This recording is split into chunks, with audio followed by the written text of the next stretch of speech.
I just realized I was muted. Hey y'all, welcome back to the Harbingers D&D campaign. We are so excited to finally be back and to finally continue the story with you guys. We know that it's been 2 long weeks, but we are finally back and we are finally here to play some D&D and finally resolve that cliffhanger we kind of left y'all on. Um, but without further ado, um yeah, I don't think we have any other announcements. Um, no? Okay. We're all here, we're all having fun, and we will go to the recap by Merilla.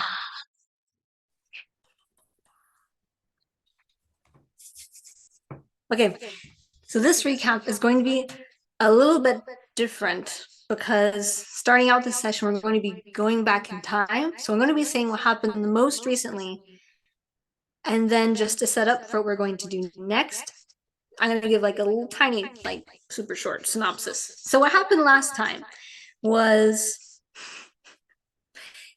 um, I wonder how much of like the comedy that happened, I should say, but It was very comedic. it was the first half. It was very comedic.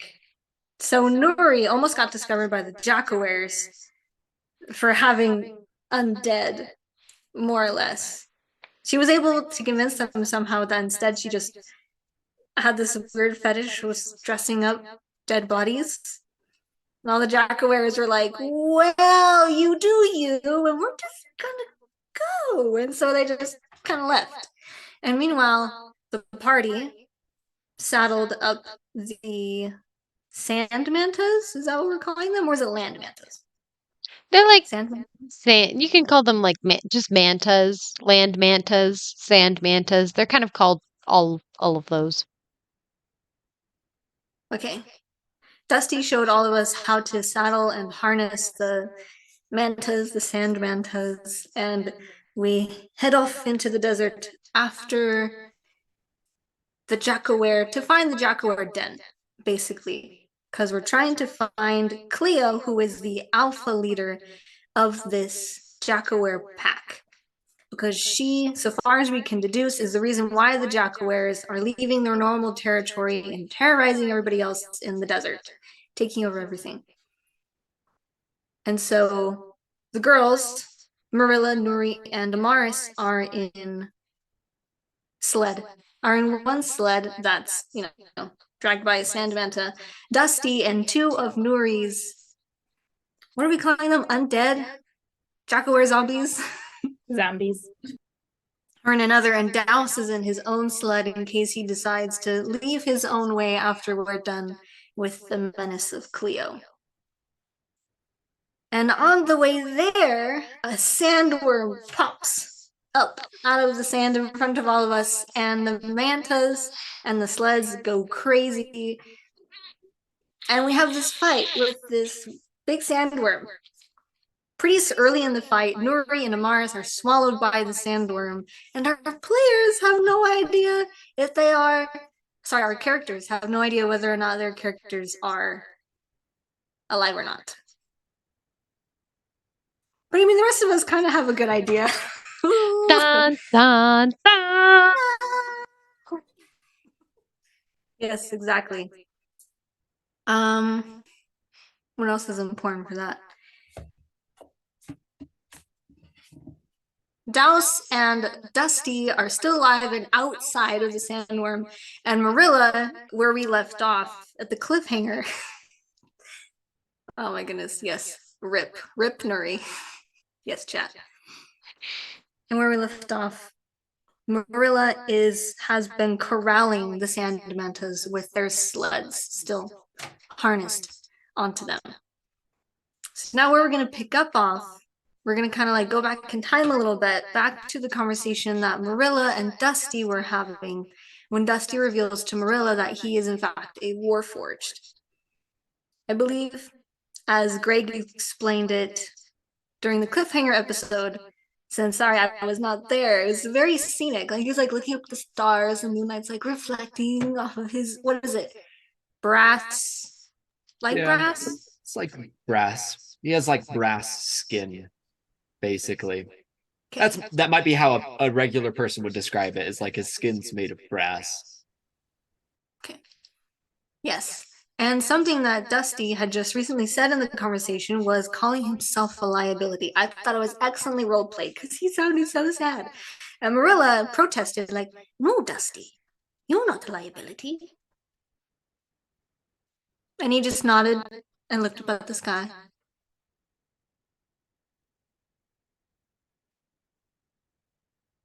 Dusty, we're not going to argue about this. You're not a liability. You're super useful. I don't think anyone who can use a unicorn's magic could ever be a liability. Dusty just kind of shrugs. He's like, I mean, useful. I'm useful. My powers are useful, sure, but that's not what I mean when I say a liability. There are powerful people out there who would want to inspect me, dissect me for my magical merit. And I'm sure they would stop at nothing to do this, to figure out my secrets. That puts you and everyone else in the party in danger. There's a reason I hid away, Merilla. I needed to keep my father safe, keep my friends safe. That is ultimately why I was even in the desert, was to hide.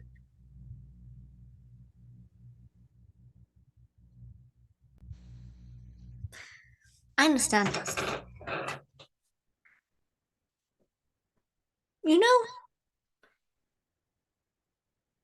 Dusty, you remind me of somebody. My little brother, Astor. He was born after the man I called father found me and woke me up. So at that time, my woman I called mother was in her older years, not too old. And I believe it was for that reason, at least that's what they told me, they thought. He was born kind of with a very round face and kind of almost almond-like eyes. He couldn't talk very well. He couldn't take care of himself very well either. But he was so sweet. Truly an angel, I thought, in disguise. One day we were talking to each other in the ways that he could. He said something with the liability part, very similar to me. But I still never thought he was a liability. You do have powers, and there are things about you that could endanger other people. Maybe. But I am a powerful sorceress. Don't worry, I'll beat them up if they dare come near us. I appreciate it. I don't know what will come, but I'm sure something will. Perhaps. Or maybe we'll get lucky. Maybe I hid away long enough. Is there a specific person you're hiding from? Kind of. Or is that too much to ask? You don't have to tell me, Dusty. Kind of like looks back up towards the sky, and he says, "No. I'm just hiding. I don't even know if this person, these people, are there, necessarily. But my father's told me I need to be careful. And keep myself hidden.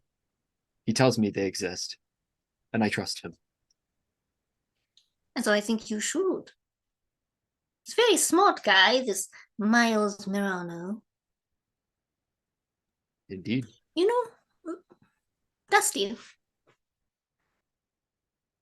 I'm very honored you've shared this secret with me. Can I tell you a secret now? Of course. Anything. I'm good at keeping secrets. That's good. She kind of like leans a little bit closer to like where our characters are sitting next-ish to each other by that fence with the sand mantas behind us. You see, Dusty. Oh no, you don't see, but I have scales on my back. Just a few.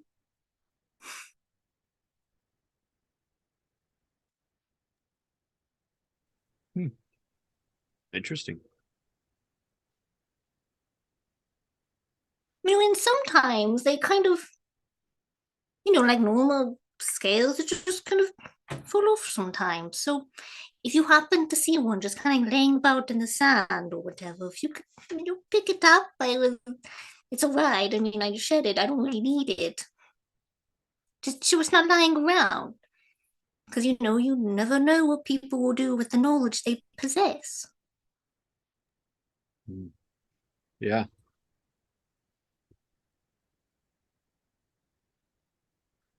suppose so. Yeah, if I see any, I'll make sure to keep them safe. But where did you get them from? Did you just grow up with them? I've always had them, kind of like these markings. The things, Nuri calls birthmarks. They're definitely not tattoos.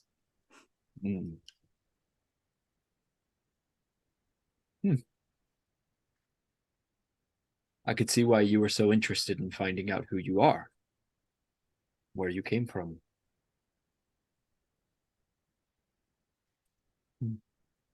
I'm very interested, Dusty.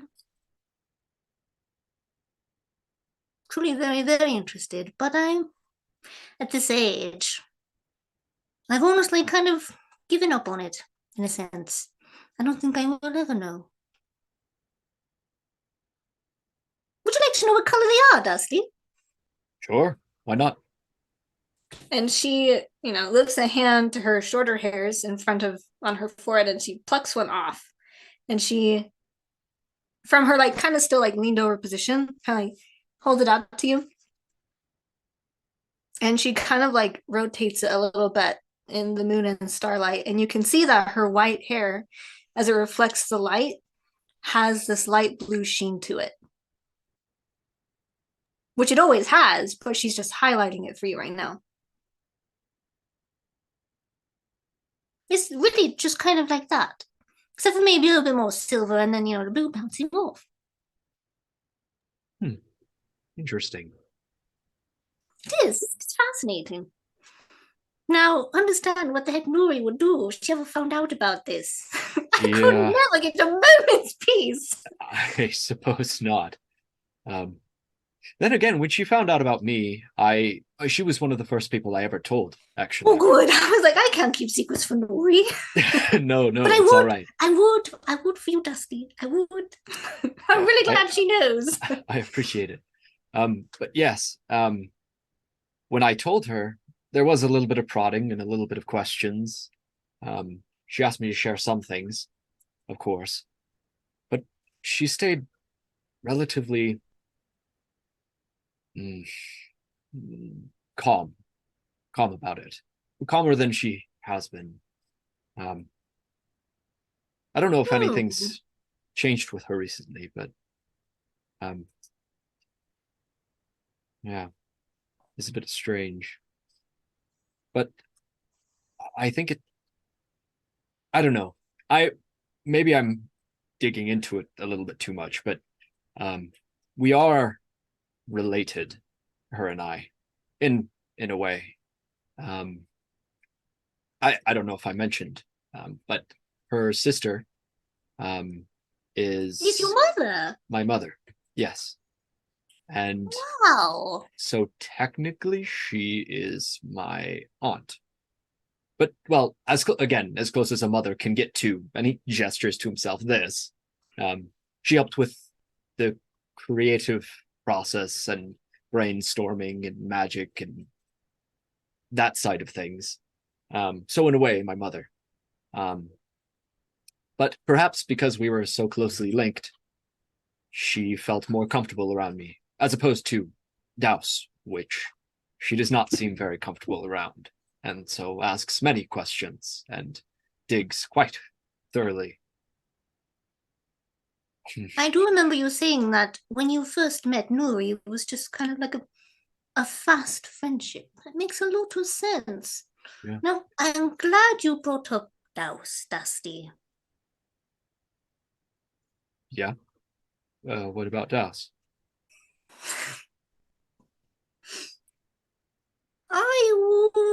You can do whatever you want, Dusty. I wouldn't tell him about this at all. I wouldn't. Nope, not at all. Absolutely not. I wouldn't even trust him with a half lie. Why not? Well, because he lies all the time. It's hard to give trust where it is not given. Dusty kind of like tilts his head a little bit, and he ponders for a second to the conversations he's had with Douse and the interactions he's had with him. He's actually seen a lot more than perhaps Douse understands, because while he is asleep, he is perfectly conscious. So anytime, like during a watch, Douse talked to himself or anything like that, Dusty saw it and he heard it. Anyways, just side note. He thinks back and he says,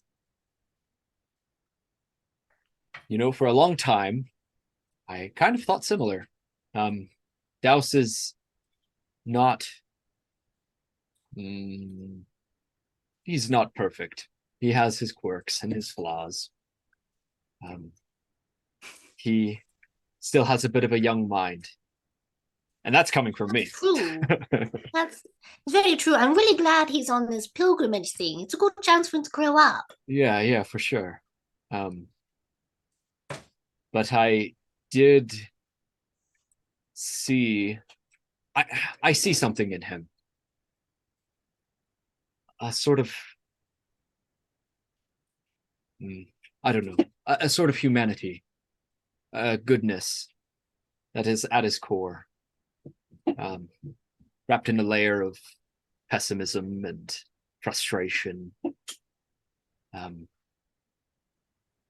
Merilla is looking at you so hardcore skeptically, like... I've known him for quite some time. Actually, longer than I've known any of you. That's right. That's right, because you went to the water monastery. Right, that Douse is from. So I have a question for you. Yeah, ask away. It's all right. So I actually spoke to Douse just before, like 3 hours we traveled together, just before the goblins got us at the goblin camp, and then we all met each other. Mm-hmm. And along that way, he told me he's a cleric. Is he actually a cleric? He hasn't done one clericy thing this whole time. Don't you dare metagame on me now.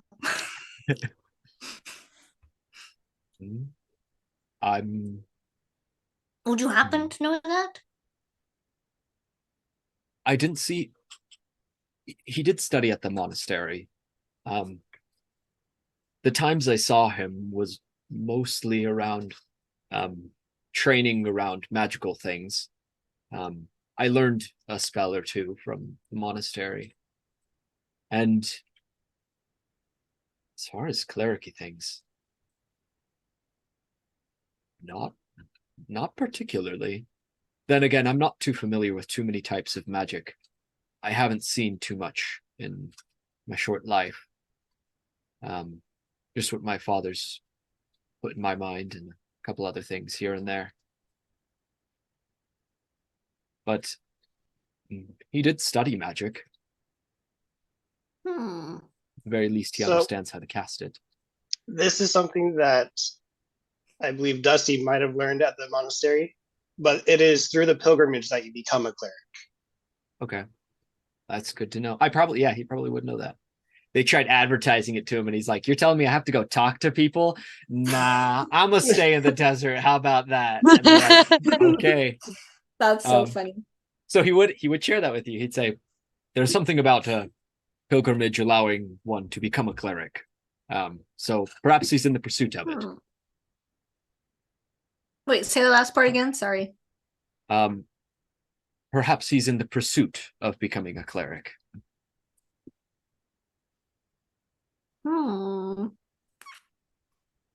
She still looks pretty skeptical, but like she's thinking about it.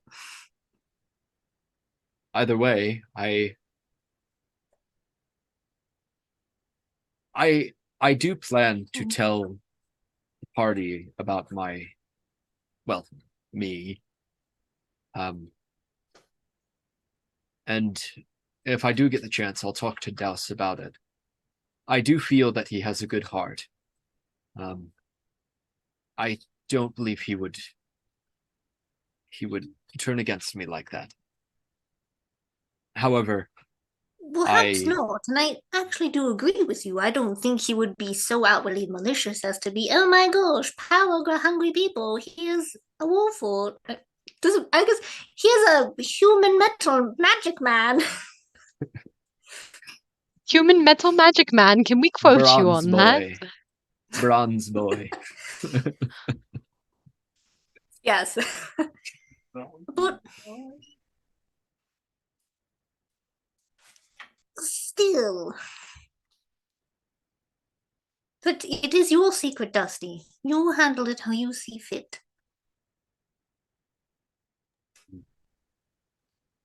Yeah, he did seem pretty frustrated with Nuri, however. He did seem to storm off a little bit. I don't know. I'll talk to him. Well, if he wants to keep his secrets, just as you have, and then it is fine. Not everybody has to talk about the deepest parts of themselves as soon as they meet other people. But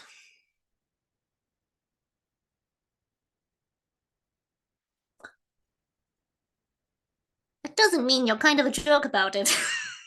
I'm being blunt. I suppose not. Not that Douse is a mean person, necessarily, but I'm just a little bitter, and it fogs my mind sometimes. That's all right. You have the right to be bitter. I'm an old woman, but doesn't mean I get the right to be snarky, even though I'm sometimes pretty good at it. Dusty At least I nods. think so. But anyway, now I'm pretty sure Amaris is going to start wondering about what the heck we're doing, so perhaps it's time to go to bed. Yes. There's a sort of cosmic irony about that. Perhaps so. Don't worry, neither of you are super married, so. Yeah. Guess there's nothing technically Let's wrong start with that. Amaris.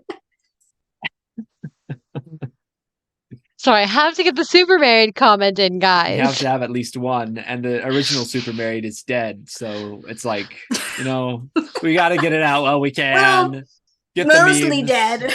Mostly sure dead. Just nearly headless.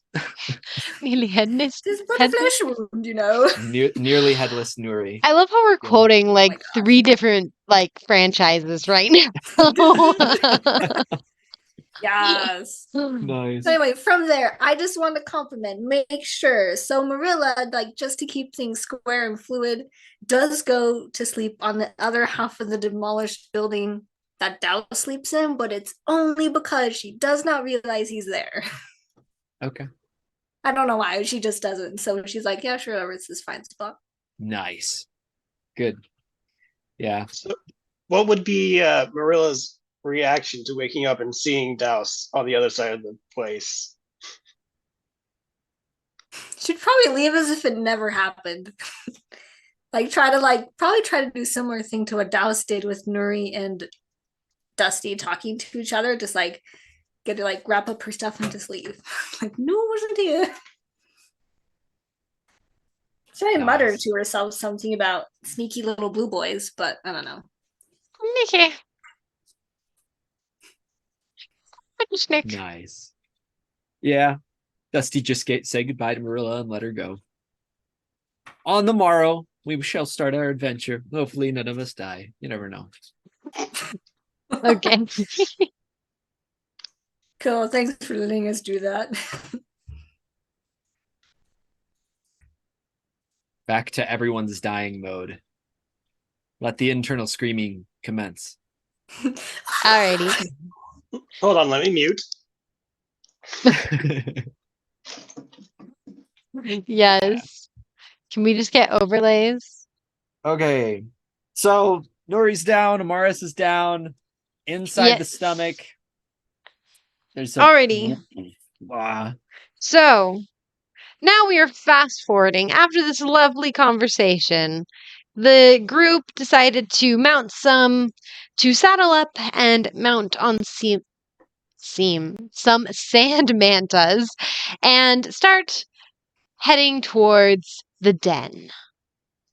Along the way, a giant sandworm attacked them all. And one of the zombies is dead. The goat is dead that Dusty had made appear. The bear is dead, but in the sandworm's mouth. And sadly, Nuri and Amaris are dead inside the sandworm's stomach. Marilla's chilling with the sand mantas. She finished gathering all of them.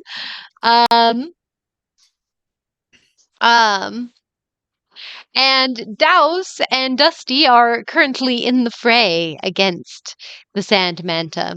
Or sorry, not the sand manta, the sandworm. The giant sandworm. Alrighty. And we are Do we have going initiative back? still?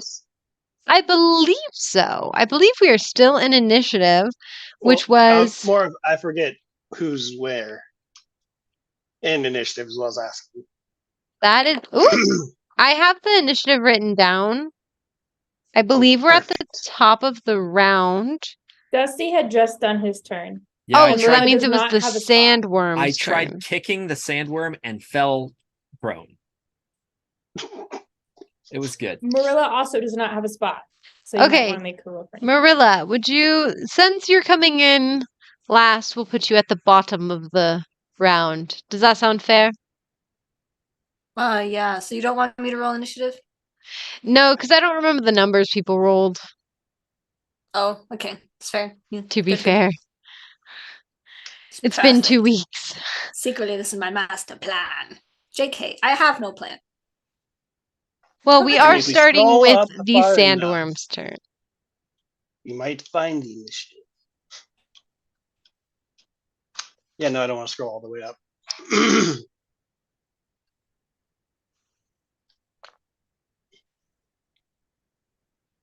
So, sandworm that's the turn we're starting with?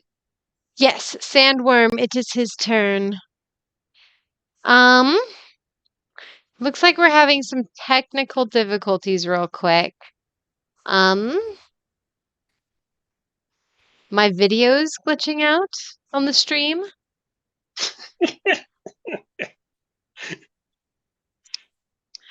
Okay. Man, death is coming! Yay! I missed it when it was glitching. So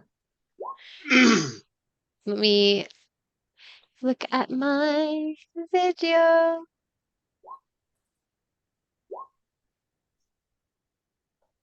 Hey.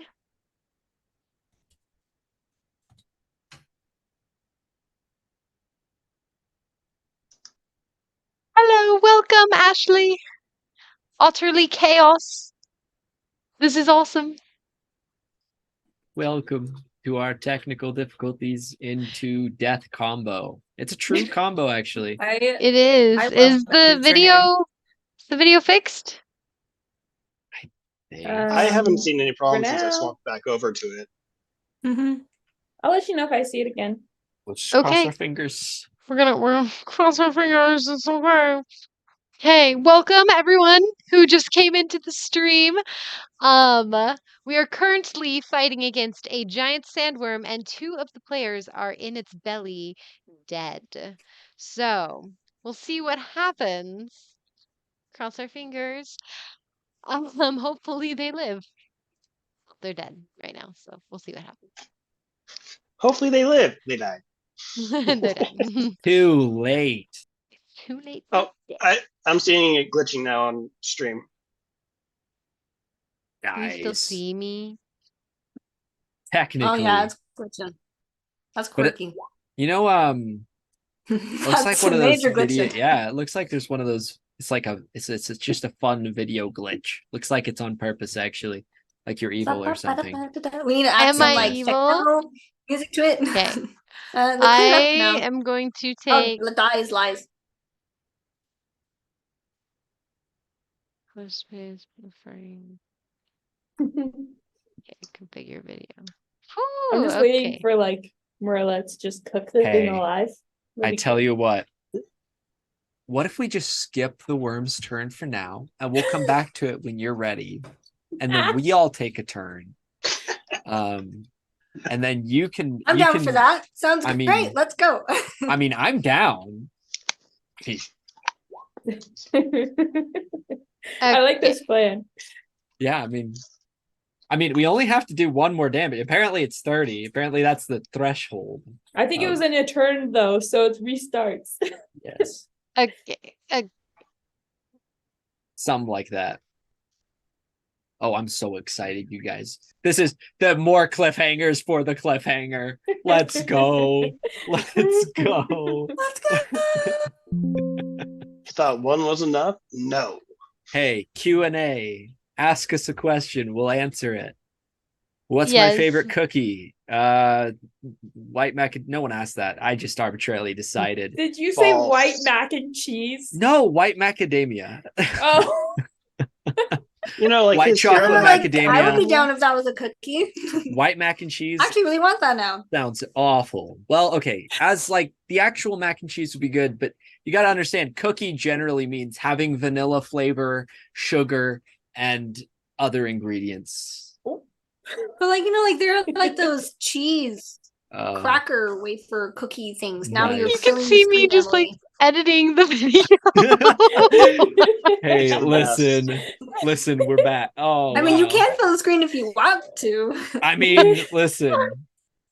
That's all we show. It's just this. Become a reaction channel. It's just me at that what do you think point. the okay, take your bets. What's the sandworm's favorite cookie?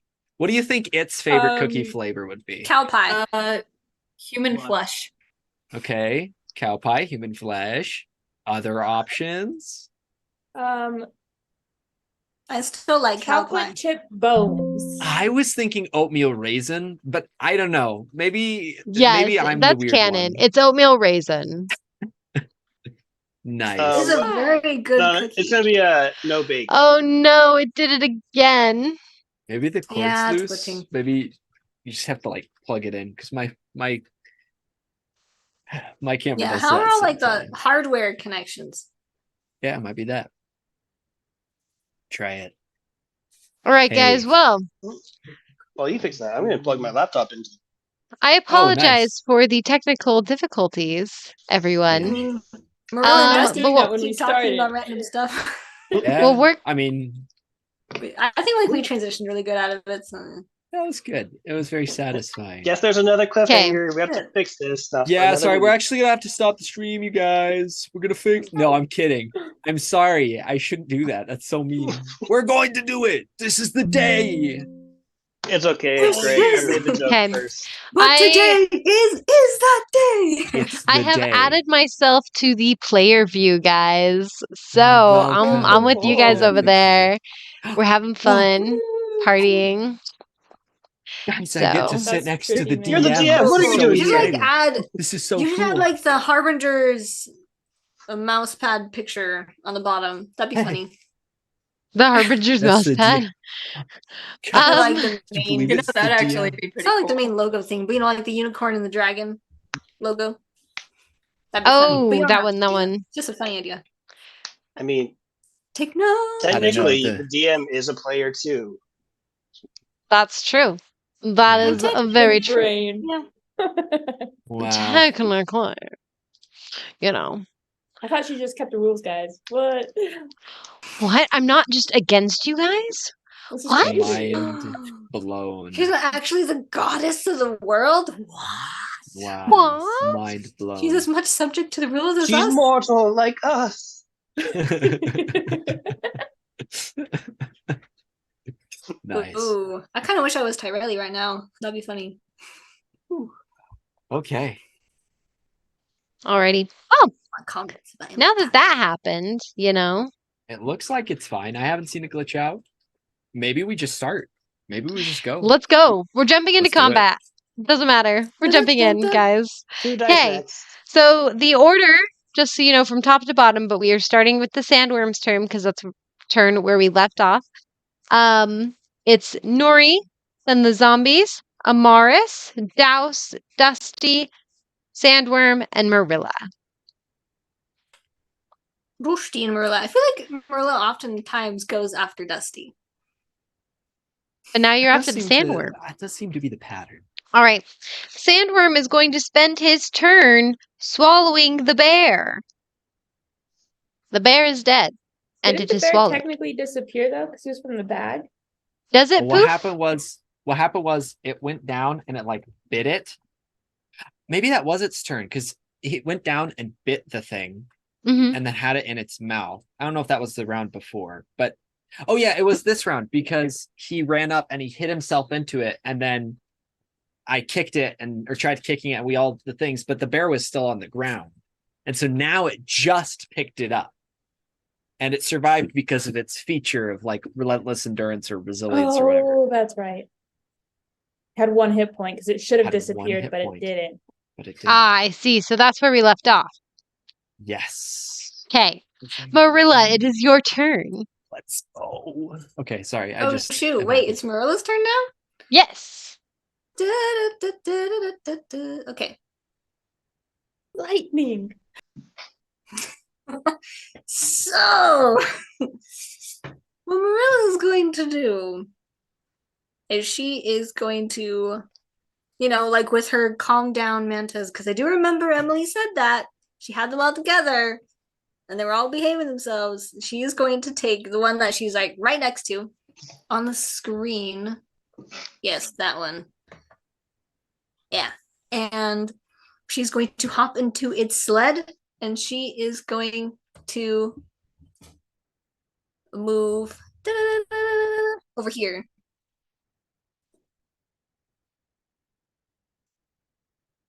Hold on one Like sec. riding the Writing which sled. manta? The middle one? No, the one she was closest to. Ah, that one. Yep. Writing it over there. Okay. Yep. Perfect. On the sled. And since it has the bear in its mouth right now, she is going to use a sorcery point and she is going to double cast. Hold up, I need to make sure because I had a plan. Had a half plan. She's gonna double cast Ray of Frost. Ooh, okay. Roll the hit.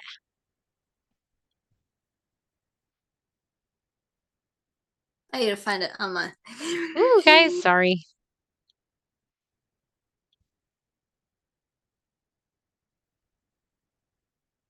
So the second one hits, right? What'd you roll? A 10 and a 22. A 10 and a 22. Okay.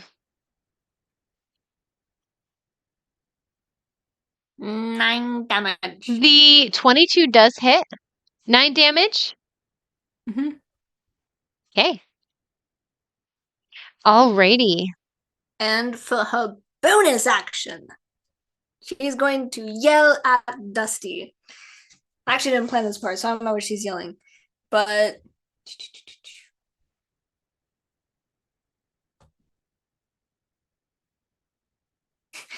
Dusty, don't you dare get in its mouth! Bardic inspiration. Try my best not to.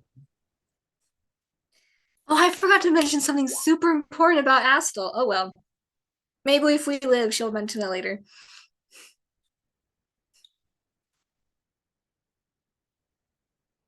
Okay. He died to a sandworm attack. Quite depressing it was. Hopefully that doesn't happen to us. That sounds so posh. Ha ha ha ha. So posh, yes. Who's So who's? posh. Okay. Alrighty, so that was your turn. It is now Nuri. You don't have a turn, you're dead. Now it's your zombie's turn, which you're dead. So he's gonna attack something. Let's roll a dice. See what he's gonna attack. Do I get to roll for him like his attacks? Yes. Oh, yes, you will. So fun. All right, he's gonna attack Dusty. I'm prone, so he has advantage. Ah, Just want to make roll sure that stat gets advantage. added.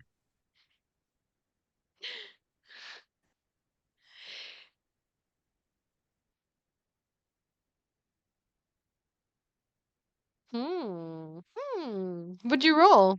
With advantage. You're laughing a lot. So Nat 20. a natural Yeah! 20. You critted on the dice. Alrighty. Roll double Defy damage. death, ye necromancer. I don't know what to roll Construct for actually. combat. I I spaced out. told you it was a bad idea to have zombies. Construct combat. Oh, It would have been sad great thing. if I Never hadn't mind, it's a bad died. thing. Okay, sorry. You were the first one to die. I know, I died immediately. Chomp. I didn't even get a second turn. Yep, as I said, pretty soon in the battle, front and foremost. Okay, it's a zombie, so it did 7 points of damage in total, so you're okay. That is tough. That's tough right there. 7 31. points of damage as it claws at you, Dusty. It's a zombie jackal wear, so its claws are still pretty sharp.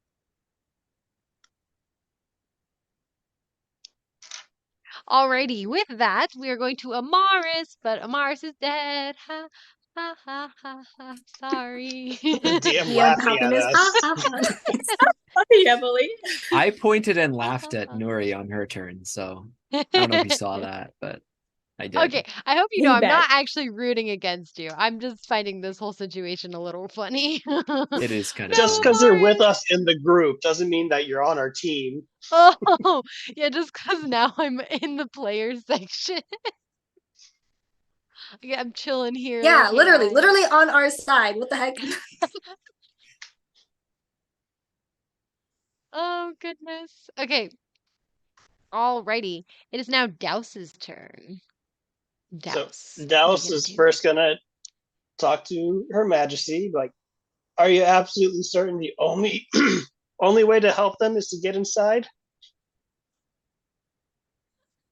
Do you have any other options? High or low, Douse? Let's go low, because we're at a low point right now. We're down 2 members. Um,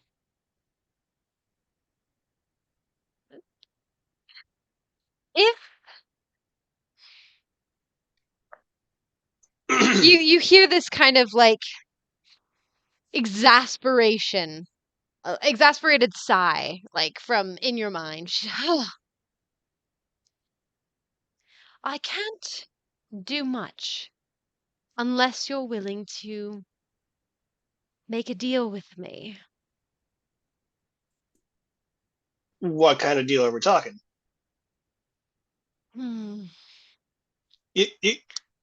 Dusty might be able to Patronage. see this. There's a little bit of dread on Douse's face looking at the maw of the worm. Completely opposite side.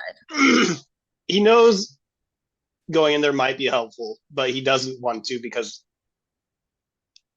Yeah. yeah. And so she just goes, patronage. Told you all. That doesn't give me much to understand what patronage you would be asking for. Basically, I begin to give you some abilities, and in return, you serve me.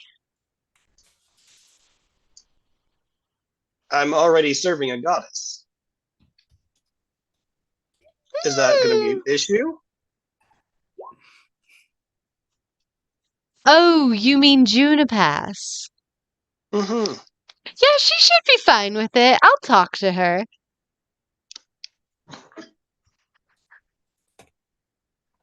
What? Imagine this as dual citizenship.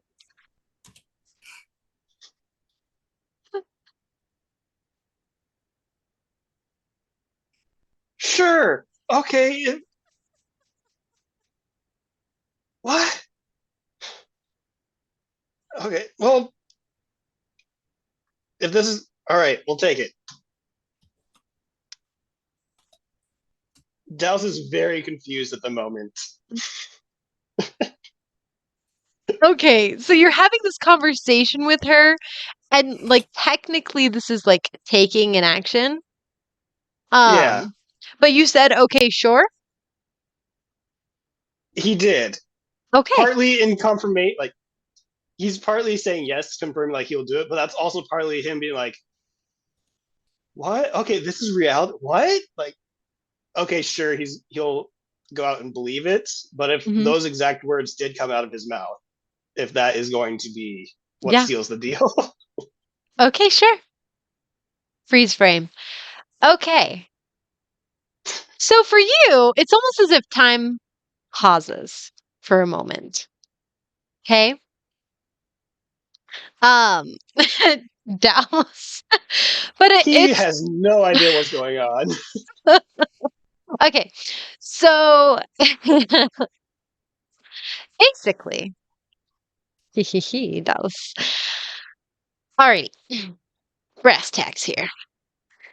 So, sorry, I can't take it serious. Okay. So for you, it's almost as if like everything freezes. Like even yourself, you feel just like frozen. Um, for a moment as and you notice that your eyes close. Okay. And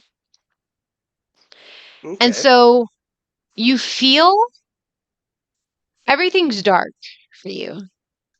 And you feel as if you are underwater, back in your homeland.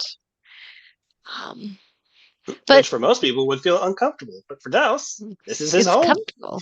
It's comfortable, you know? Um, so when I say back in your homeland, just in water, like it feels comfortable to you, you know? Hmm. But you're not necessarily where your home is. And it's funny because the camera's right there, but you're like right there. Um, and basically, you feel like you've been plunged underwater. The cold wafts over you. You feel just the water against every inch of you. It's cool and relaxing and flowing. You can open your eyes under the water and you notice that there's nothing around you. Up, down, left, right. No fish, no seaweed, no landmass. It's just water everywhere. Um,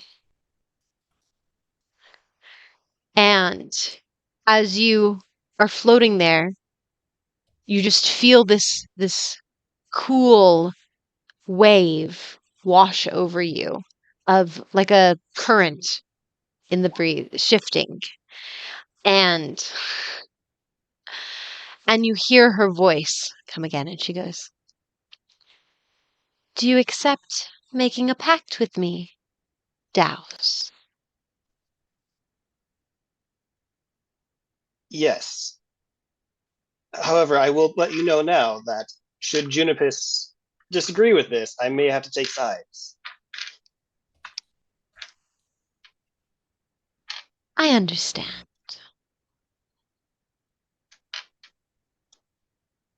Okay. And as she says that, the water tunnels and spirals, and you feel it enwrapping you in this whirlwind, or this whirlpool of water. And you feel sucked down into the darkness, and your eyes flick open, and it's back time on into the session. No more seconds have passed since the moment you closed your eyes. It was like you blinked, basically. There's like a little bit of loneliness now that the water's gone, just like, oh, or homesickness Yeah, now you feel dry and sweaty and hot. and hot. Um, though the bracelet on your wrist is cold, cold to the touch, and you feel this like not a discomforting cold. It's very nice and refreshing, and you just feel it like where the bracelet is on your wrist, you feel it there, but it seems to have like gone out into the palm of your hand, and this cool is filling the palms of your hand, the palm of your hand. Okay. Mhm. And that took up my entire turn because of the Yes. conversation. The conversation. That took up your action. You do have like a bonus action and movement if you wanted. Good question. I mean, I gotta see if I forgot to check if this any of the cantrips bonus action. None of them are. Okay, there's not really much that he would be doing then. Okay. Well, Douse would probably move. No, he's not going to move away. He's going to stay opposite of Dusty. okay.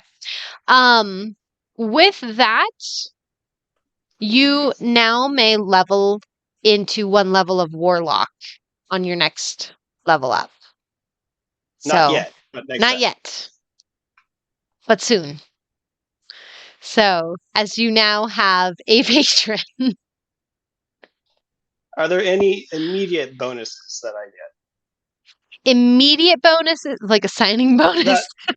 Well, that would help with this fight specifically. Yes. That is a good question. With this, I will give you, we talked about it earlier. Let me see this. Let me see.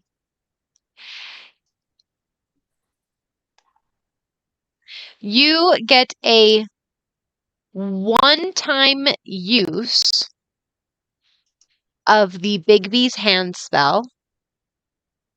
Okay. Okay, one-time use in this battle only, and it comes in the form of water. Okay. Okay. So you get that. And, you can probably coax her into some certain things just for this one time. But we'll see. We'll see what happens. What's your charisma? Seems just barely passing. It's barely passing. Okay.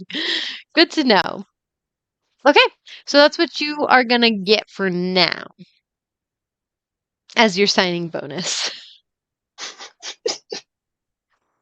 Okay, Douse, it's now Dusty's turn. Okay. All right. My turn. Okay. So Dusty is going to get up off the ground. He's going to use half his movement to stand up. And then he's going to reach back into his bag to try and summon another minion that he can summon. And that will be the last use of my bag of tricks until it regenerates. And what he summons Going to summon okay. A goat. another goat. Goats! Yay! Do I even have a goat? I Good don't think I question. have a goat. Oh, that's your unicorn thing. Goat, Um, goat. And I'm going to pull up the goat stat sheet because there is a stat sheet for goats. okay, well, I'm gonna use this mule token for the goat. Okay. Sounds like a plan. So it's a goat, and the goat is going to walk in between him and the jackalware. And just gonna try to like squish in between them to keep the jackalware away from him. mm, And well, if he it's can. gonna be a little difficult because he can't share a square as you. Okay. Unless you rode him. Unless I rode him. Yeah. Ah, Dusty's so tall and the goat short enough that he probably couldn't like actually sit on him. He could just like stand up and like straddle him. Yeah, maybe. Medium beast. So, well, maybe what'll happen is like the goat will, if the goat were to push me a little bit, would that provoke opportunity attack for the jackalware against me? But it's also I would probably say yes because you're moving out of his area technically, even if Okay. the goat is like shoving you out. Okay. But the goat's between the two of them, so the jackal would hit the goat, right? Okay. Can Well, I ride the goat? Can I ride it? you can try and mount it, but he's going to get an opportunity attack on you as you're trying to Okay. mount the goat. That is totally fine. I will accept that. Okay. So cool. Dusty Again. is going to get on top of the goat, provoking an opportunity attack. Okay, awesome. And I'm gonna also give you control over the goat. There, you now Okay, have control. fantastic. It's All right. not an opportunity attack from the zombie. It's one from the The sandworm. sandworm because he's still next to the. Okay. Well, the sandworm has something in its mouth. So that's why I was Yeah. thinking it probably wouldn't get an attack on me. Yeah. It might. Let me look at its stuff. Yeah, I'll say that it's got bigger fish to fry right now. Okay, that's fair. Nice. I'm not tasty anyways. Completely made of metal. Yeah, I'd probably I guess spit it- you out. Just I'm grinds hoping me up. that fish reference wasn't Douse, the only oceanic creature here. Yep. You So taste he's like gonna get on. sushi to a sandworm. He's Oh, gonna no! get on to the goat, and he's going to. Good question. Merilla's back there. We got some good distance. My plan is to have the goat bring him like over towards Douse, like this, and then dismount the goat and leave the goat close to the worm. So we Okay, can't well, see you the would. path that you drag on. It just like went through the sandworm. Oh, cool. Yeah, I ran around like this. Yeah. You would still get an opportunity attack from the zombie. Okay. But sure, you can do that. Okay. Hit me, zombie. You are All right. useless. I don't have time to deal with you, he says as he gets on the goat. The zombie swipes at him. The zombie with its bonus rolled. Wait, an 11. Okay. He deflects it with his shield as he I've jumps got on time for the you.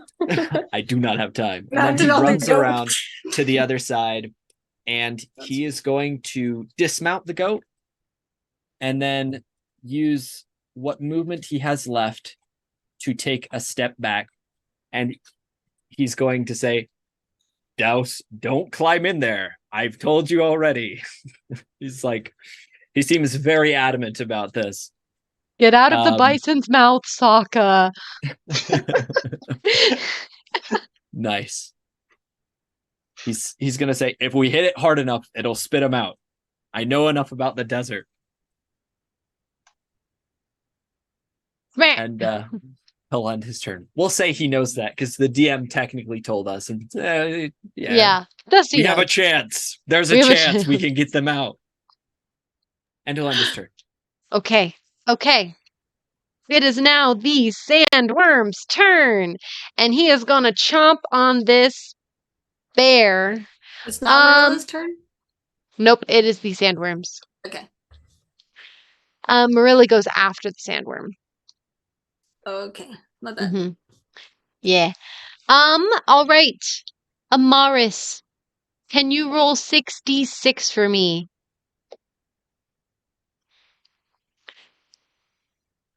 Her. I'm gonna have you roll the damage that this um sandworm is doing to the bear, Okay. so you can do something. Oh gosh, that is 22. It died It's We should dead. have her roll more often, guys. and poofs. Munch, Hey, chomp down. if I rolled like this while I was attacking the sandworm while I was alive, it'd probably be dead by now. Maybe. Who knows? Okay, so does the bear poof out of existence? Yes, it does. He chomps down and disappointedly realizes that the meal he had was smoke all along.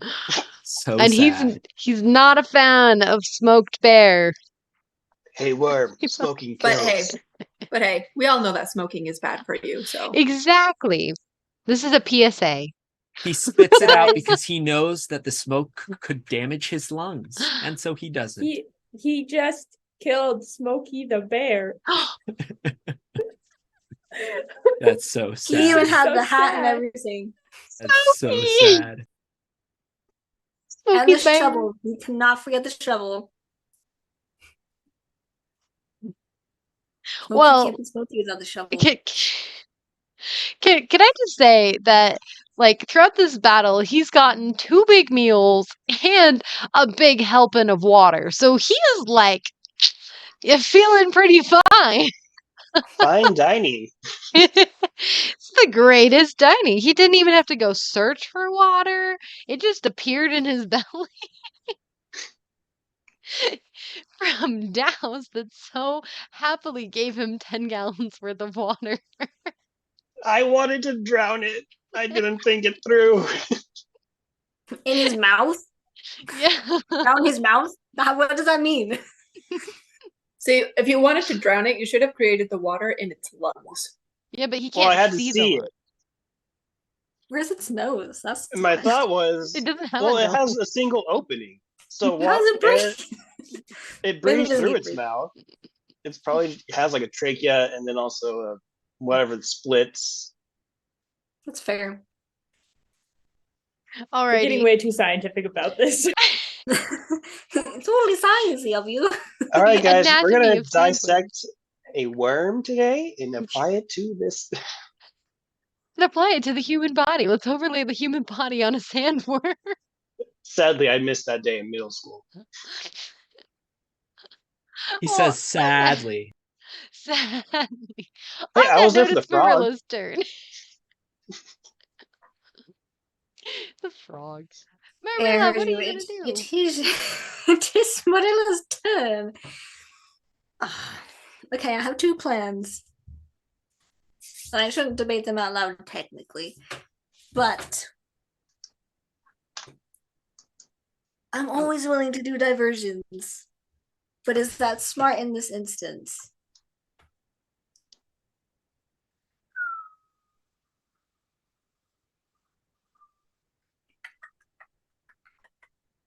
Marilla. Oh wait, sorry.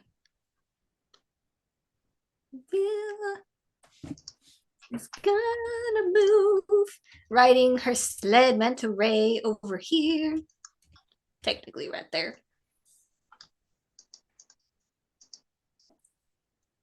And she is going to Yes, minor illusion of a boar. Actually, no, because she wasn't paying attention. Lies. She's not doing that. That's my bad. She wasn't paying attention to the mantis, so she wouldn't have noticed that the sandworm really did not like the boar. So that's not going to work. That's not something that happens. Okay. My bad. I have to make sure I know what this Plan B if Plan B works.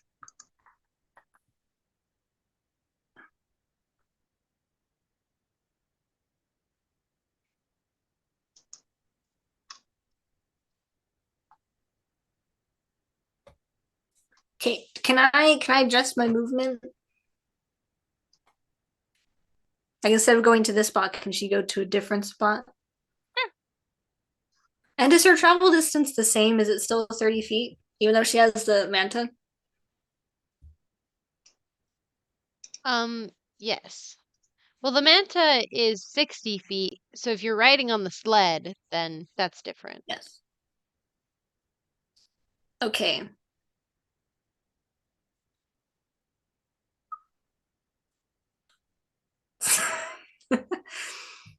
So then, sorry, Merilla is going to get as close as she dares, right there. And she is going to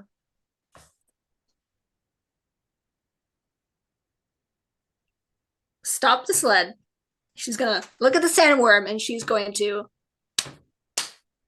cast Thunder Wave at 3rd level twice. Oh. So how is she casting it twice? She's clapping twice. Sorcery points. Twinning spell. That's right. Yeah.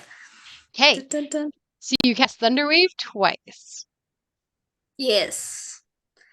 And I need to boom the first night. Dice gods, please smile upon me. All right, and it has to make a Constitution saving throw? It does. Oh, that's right. Thank you. A constitution of 14. So a save of 14. Okay, it succeeds the first one, and then Okay. it succeeds the second one, but just barely. Oh, sad day. Her curse is breaking. Oh no! I know. I'm actually using different dice today. It's okay. It's half damage, guys. It's half damage. We're fine. We're fine. We're good. We're good. All good. Oh, it is half damage? Oh, good. Mhm. Okay. Do. Yeah, Thunderwave's always going to be half damage. Well, Also, to be clear, quote, in addition, unsecured objects that are completely within the area are automatically pushed 10 feet away from you by the spell's effect, and the spell emits a thunderous boom audible out to 300 feet, which may interact with the sand that's around you very loosely. Just thought So, okay, so how Oh, wait. much? So what does the zombie do? Is it within 15 feet? Oh yeah, he's within the range. So actually, Sierra, roll a Constitution saving throw for him. I thought it was 15 feet. Yeah. He's 20 feet. Yeah, he's. Oh, Oh, if you go. Hold up. That was the square right beside Merilla. My bad. So if the square Merilla's on, he's 20. But if it's the square right above her, then it's 50. Yeah, he's technically right out of it. Sharky. Yeah. So he's Bingo fine. lives on. Wait, did you say it was a 14 Constitution save? Because on your thing it says 17. Yeah, Roll20 does something weird with the character sheet, but I'm only using the stats that D&D Beyond gives me, and it says 14. So. Okay. Just checking. Hey. It'd be nice. It would be nice if it was 17. That'd be super sweet. So the first one. You're casting both at 3rd level? Yes. I'm doing the best I can for you here. Both of those only roll 2d8. So you have to add additional dice because you're upcasting it. But each of those. No, only I roll did 2d8. select at 3rd level. It just did not work, I think. High level cast. It'll It rolled actually two be d8s. It'll actually be 4d8 total for both of them. Because you're casting at 3rd level, which adds a d8 for every upcast. And since you upcast it twice, it's 4d8 total for both. Yeah. That's what it looks like Roll20 did. It's like the first one is like 1 times 2d8. However, since he's taking half damage, And you then could the just 3 take plus that 6, damage. and then the second one call is it. 4 plus 3.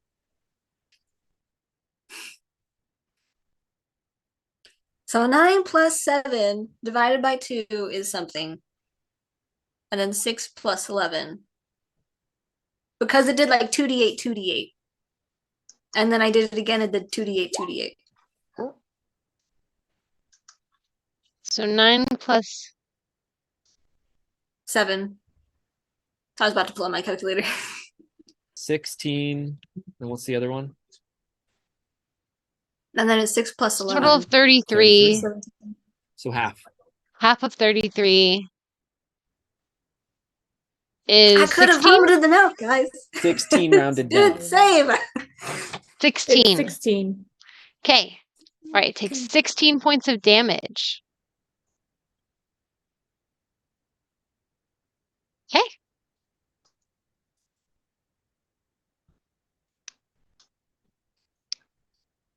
Alrighty. Nope. Okay, nope. All right. So is that your turn? Yes. All right. She's So not you gonna bardic inspire. how does she cast Thunderwave? Do you hum Well, she's or standing there, she's looking at it, she claps twice. claps twice? Okay. 2 claps and all of a sudden sand just goes flying forward against the sandworm. It would affect Bingo if he wasn't a zombie. As Like his for you, Dusty, you just get like a flash of sand that just flies past your face. Douse and the donkey are protected because they are right behind the sandworm and avoiding it. So I got Cover. goggles. I got Total- goggles. yeah, Dusty's fine. He's got goggles. Okay. Alrighty. With that, it is now Nuri's turn, which we skip. So it goes to Zombie's turn. Bingo! What's Bingo gonna do?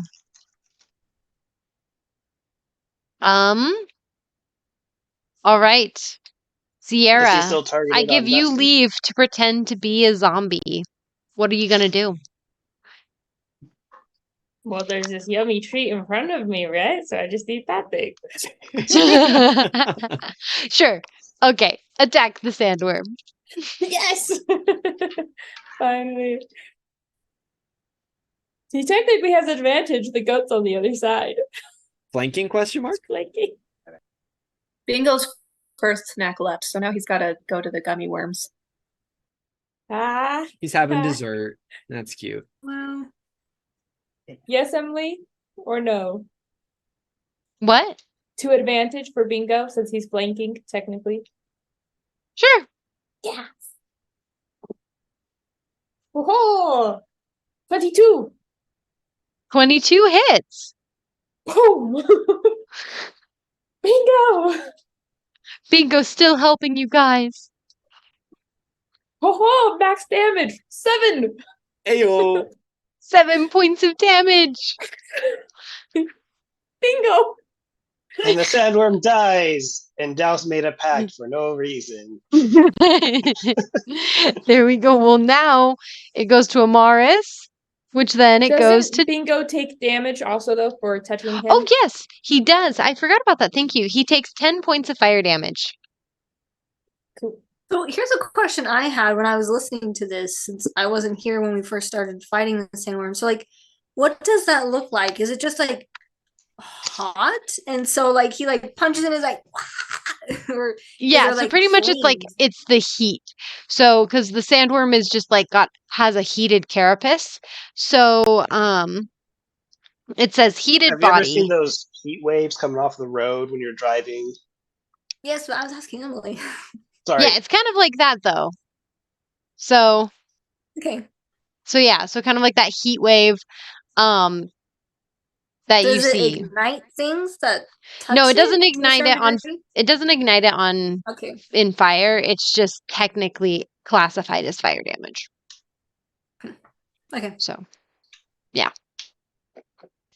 But yes, thank you, Dane, for that description. I could not explain it better. Sorry. Yes, Oh, you're welcome. thank you. Okay. With that, we go to Douse. It is your turn. Douse will, noticing his hand is colder now, stretch it out and see what happens. And I assume that's going to be the Big B's hand. Big B's hand. All right. So Big B's hand, he conjures Giant up water. a giant water tentacle, I assume. Yeah. Tentacle hand kind of thing. It can Hmm. morph into a bunch of different things. Okay. So, Um, but right now it's just one big giant water tentacle. And Dusty, you see this as he just kind of like stretches his hand, and then all of a sudden, like water kind of like almost from your perspective, it almost flows from his wrist. Actually, you're close enough. You could see that it probably like leaches out from the bracelet and comes like coating off of his hand and just like jumps out and creates this giant like tentacle. So it's almost like coming out. You have this, like the water benders from Avatar The Last Airbender, and then that one from Legend of Korra who has like the water arms or whatever. Yeah. Yeah, like Octopus imagine, style. Yeah. octopus style. So like Got you. it's like that, but like bigger. Douse will just kind of look over a little surprised, but then look at Dusty and be like, I told you I had an ace up my sleeve. They didn't And teach then- us that in the academy there. No. You No. might have missed the class. Oh, And he's okay. gonna just use it to do I guess it's the clenched fist attack, where it basically just punches the thing. Okay. So that is hand strikes one Melee creature or object within 5 feet. Make your melee spell attack for the hand. On a hit, the target takes 48 force damage. Okay. So it's a 5, and I don't know what I add to it. Your spell Strength attack. of 20.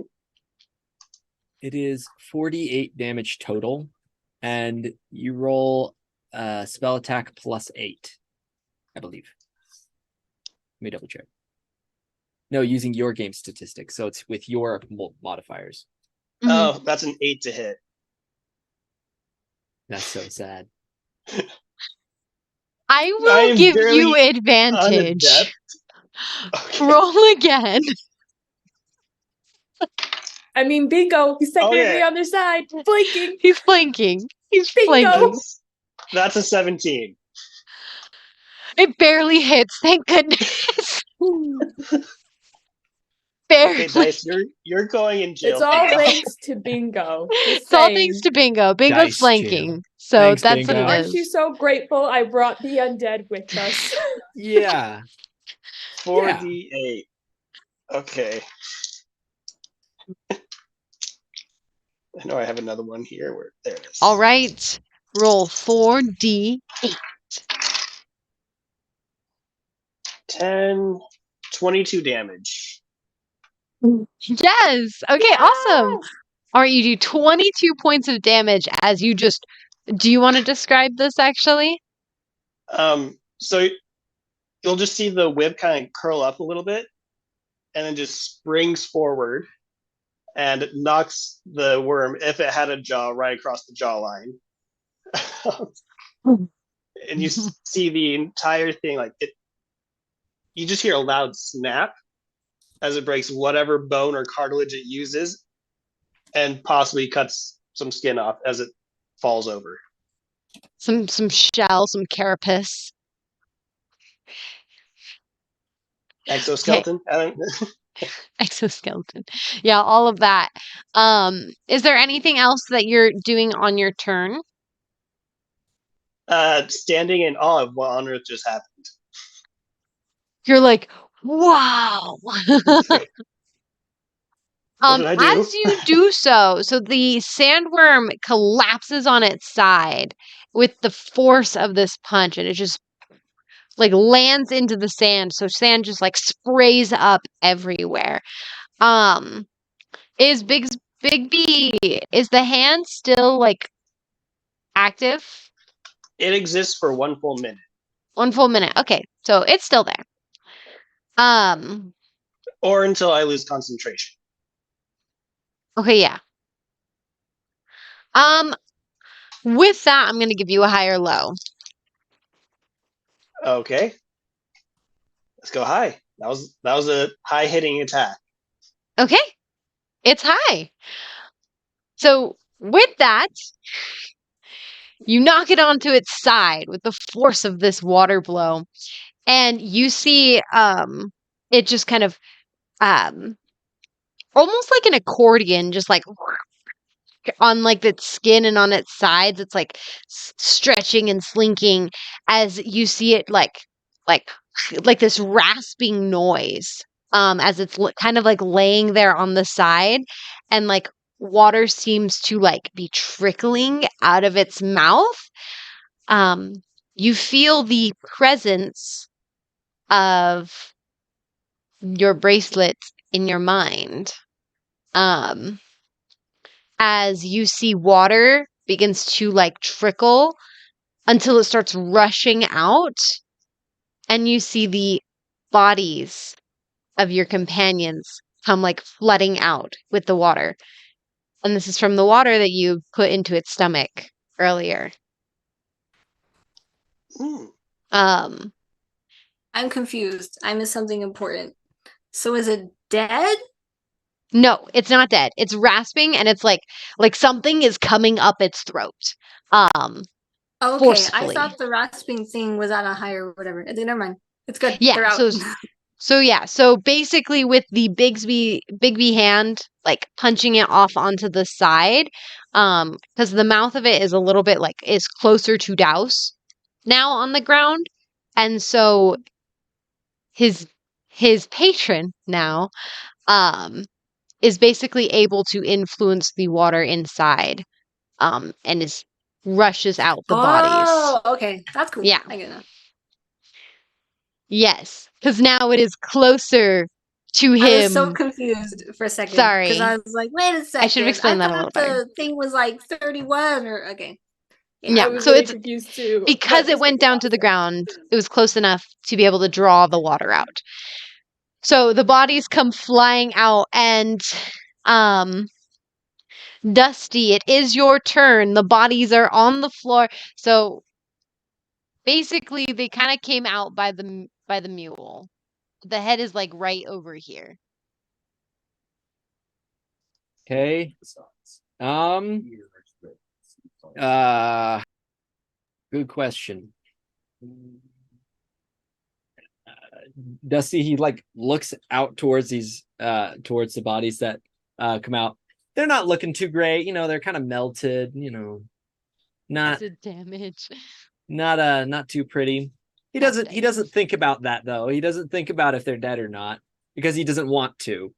And so instead he says, well, we've got them out. We'll have to take the worm down, or at least scare it off. Otherwise, it's going to chase after us. So in that case, I guess, and he will, let's see. He's got too many options. He doesn't really want to get up to it. So he's going to cast Ice Knife. Ice Knife, level 1. Roll to hit. So let's see if I click and then just put in, will it work? That'd be cool. No. Okay, I'll roll. Fine game. Okay. So that is a 12, which is not enough to hit. 12 does miss. So then have it make a dexterity saving throw.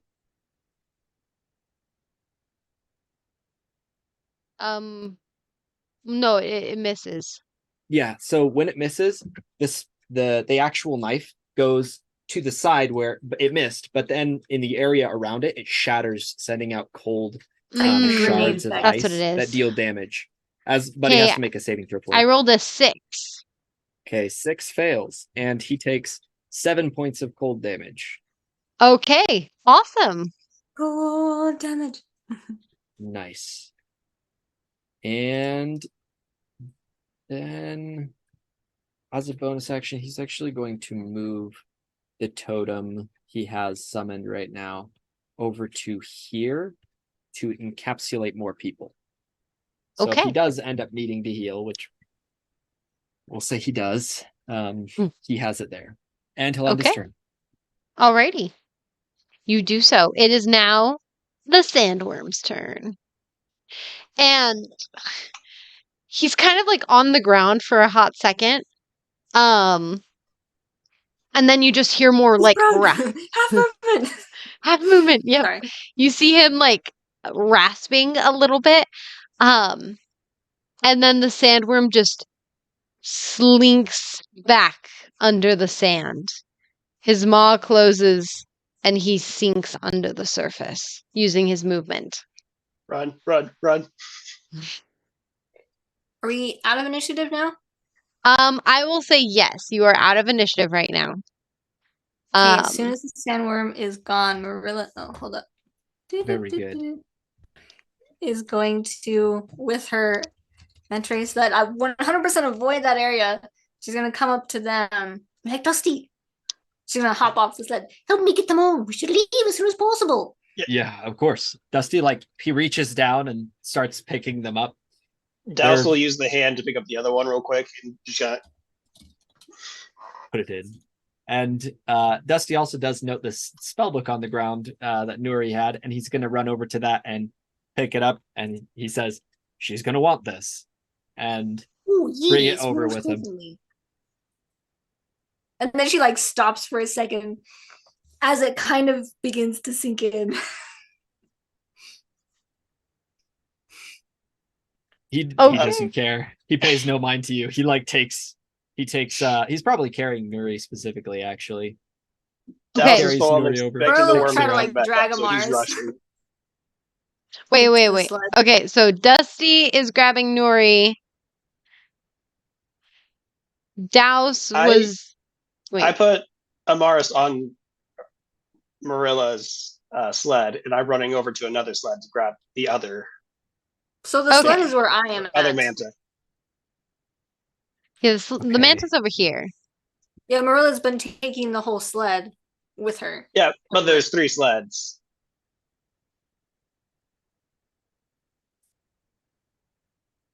So I'm going to grab one of the other mantas that is on a different sled. Okay, we're actually. I forgot the zombie was here. Yeah, we did. As you guys are doing, Merilla had the sled over there, and it's just like literally drive by. Just put the bodies in the vehicle and drive off. I like okay, to think we're gonna that the hop hand back just into came down and initiative. just crunched him. Hop back into initiative real quick. The zombie Can we is. put her pieces back where they were then. Because you guys were running past. Okay. Because she stopped, so he gets an opportunity attack on all of us. Her sled, because her sled is right there. Okay, I'm gonna say the zombie was confused for a minute. That the snack, the giant gummy worm, ran back into the hole. And then you guys all ran past it. You guys can make it over to the mantas before it just like looks up and it's like, oh, and starts like coming. So you guys are at the mantas. And it's starting to come over to you guys. So we can stay out of initiative if you want, but. Okay, so I just want to clarify where the bodies are. So in my brain, both of the bodies should be in the sled that Merilla's in. Because number 1, all 3 of us were in the sled originally, or at least a sled originally. And number 2, it just makes sense because the sled was right there. Yep, sounds like a plan. That's what I did with mine. I threw Amaris into yours because I think Merilla was Dusty. Amaris. We were kind of talking over each other when that happened. So you guys were both carrying. You guys were both carrying Amaris over to the sled. Sounds good. Because Merilla is pretty weak, technically speaking. I imagine Big B's hand is gone by the time I get to the other sled. I'll say by the time you get to the sleds, that's when Big B's hand disappears. Yeah. Okay. Um, Well, if no one else is gonna attack, Dusty will attack it. Like even before it gets to us, he like turns and he'll attack it if no one else wants to take the first attack. sure. Yeah, attack the zombie. All right. So he Poor pulls out his Bingo. quarterstaff and he walks up to it and casts Shillelagh, and then he just like swings at it as hard as he can. Okay. Alrighty. Roll to hit. And he is purely frustrated. I'm gonna give 22 you to hit. advantage. Oh, that hits. Oh, I have advantage? Okay, still 22. That definitely hit. You are Yeah, that's- enraged. That hits. Okay, and he does 12 bludgeoning damage. Oh, It's dead. Whoa, It's dead, right? it would, but it's a zombie, so let me see if he pops back up with 1 hit point. Okay, let's make a Constitution saving throw. Okay. I give him Um, disadvantage. You can't give him a disadvantage for that. Fine. It's normal. We all just want him dead. Hey, stop hating on Bingo, okay? It's because No. of him big these can't even work. Not because it's bingo. It's more just so we're out of combat. Okay, roll. Well, let's see. He failed by 2, so he's dead. Nice. Darn. He just takes his quarterstaff and just smacks upward, taking his head if he can. Smacks it upward, and Bingo just collapses backwards, dead. Again. Stupid zombie. And he just turns and he comes back. And he's gonna jump in one of the things. What are you doing with the donkey? The donkey's hopping in the back of mine. He'll stick with me. We're friends. Alrighty. Okay, so all the girls are in one. Douse is in his own. And you guys are running off. Also, the unicorn totem disappeared. Okay. Where do we go? Oh, I forgot it existed. Yes, it does. I was so And now it confused. doesn't. Dang it. Okay, it's fine. Opportunity missed. I honestly wouldn't care too much of the direction as long as it was away, because I'm expecting Where? that worm to come back up. Dusty's going to lead us to the nearest exit of the desert. If towards that town that the other people had mentioned to us, what were their names? No, the guild warden. And That's like past the desert, isn't it? Steel And where Club? we're going is in between the two. yeah, it depends on where it Yes. is. Because either there or back to the original town, whichever's closer that we came from. Wait, so you're trying to hold on, we're gonna go to the map real quick All right. so we can The map, understand. The map. It's the map. Okay. Okay. Huh. Because So you while she's doing guys let me move. Marilla's gonna message Dusty. Message spell. Yep. Are there any rocky surfaces? Find rocky places anywhere around? Dusty's gonna think for a second. Could I make like a survival or history check to see if I remember a place that maybe would be safer in the desert from a sandworm attack? Specifically, Roll history. History, which he's not very good at. 6. And he's pretty flustered. He does have bardic inspiration, technically. You he can does add still the have bardic- bardic inspiration. Add 1d6. Okay, I'll roll a d6. It adds 5, so a total of 11. 11. That's a little better than a 6.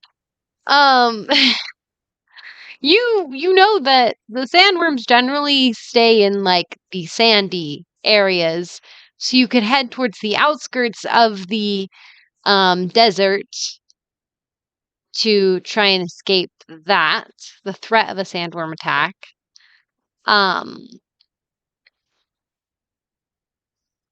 Trying to think. There's no like rocky random plateaus.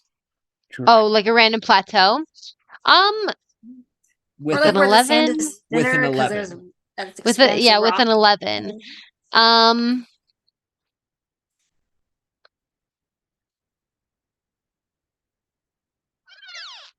you know of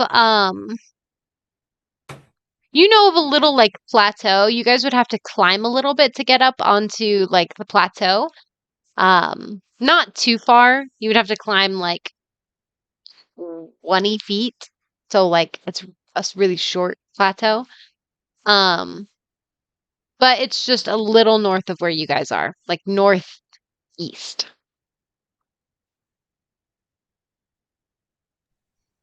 There's a plateau close by. It might be safe there. I should be able to take us to it. And Put a little black dot. he like turns his manta and starts heading in that direction. She casts a message again. All right, I'll follow you. They'll Okay. go that way.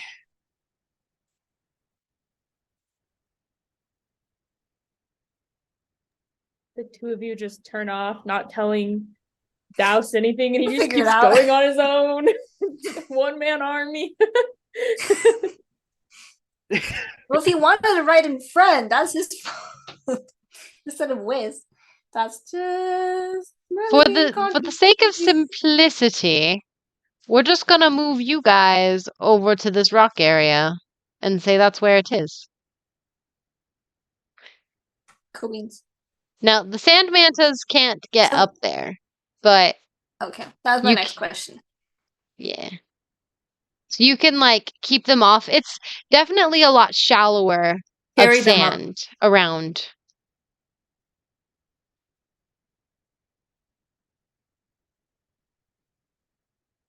Yeah, so it's definitely a lot shallower of sand around this big plateau here.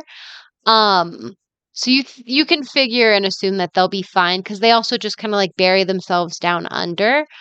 And they were also the ones to sense the sandworm in the first place.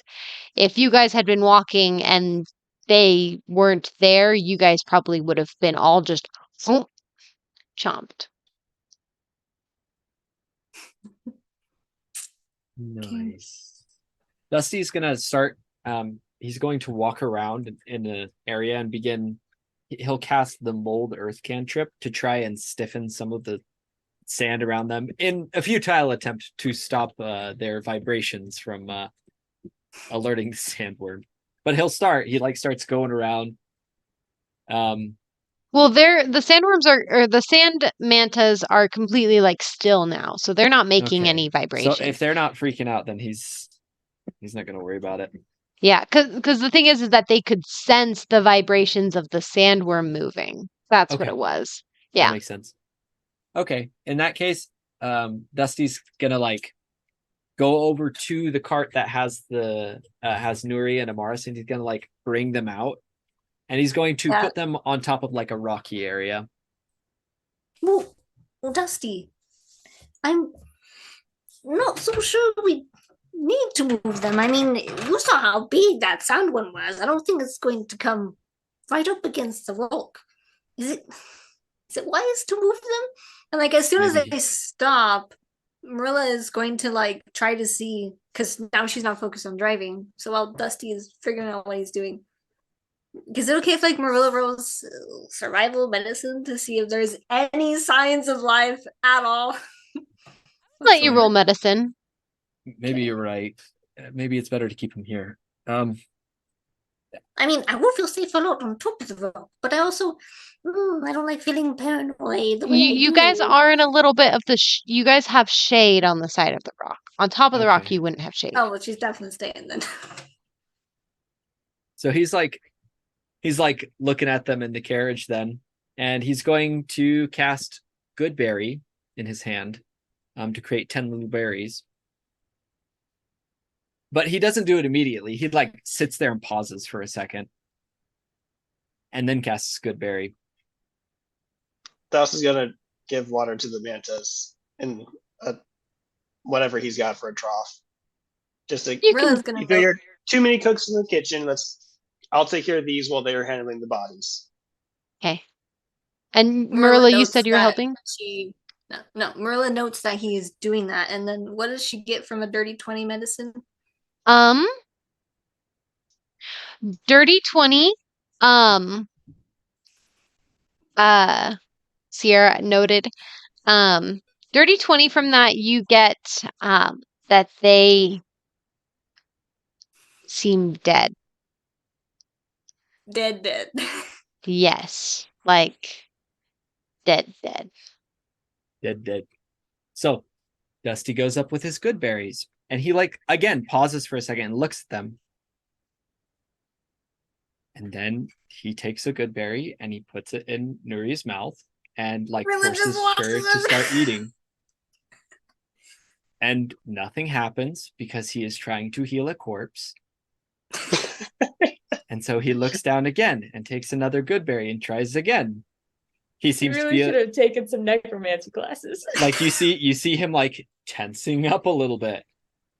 And then Merilla sits down in the sled next to them and kind of close to Dusty. he goes over to Amaris and he tries to put a berry in her mouth and tries to make her Dusty? eat it. Again, trying to heal a corpse. It doesn't do Dusty? anything. He just kind of stands there and he stops to you calling out to him. She has a sad look on her face. Looks over to you. Sorry, I'm trying not to smile. Merilla's not smiling.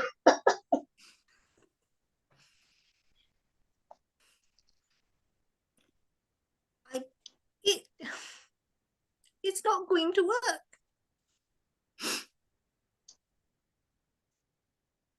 Unless those bring people back,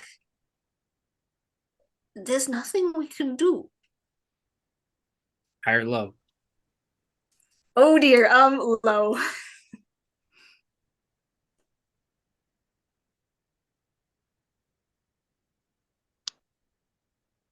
You see, he hasn't turned towards you or anything. He's been looking at them this whole time. And as you say that, his shoulders kind of relax a little bit. And he was holding the berries in his hands. But then he just kind of drops them and puts his arms at his sides. And he you see his legs buckle a little bit and he kneels down next to them. And he just kind of looks at them. Merilla reaches out a hand, puts it on his shoulder. She says again, there's nothing we can do. Noticing Dusty's actions, because up to this point, Douse has assumed that they've just been injured. And so he was taking care of the mantas, but Douse will become a little curious and walk on over. So what's the damage, guys?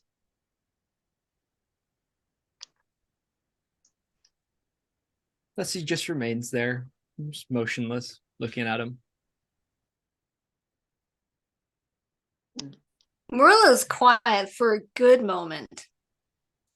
And then, with her hand still on Dusty's shoulder, she's gonna swivel back around, because you're standing behind us, right, Douse?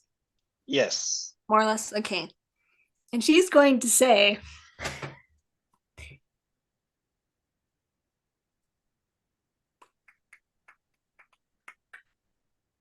oh man, I had two versions of this in my head, and I forgot which one to use.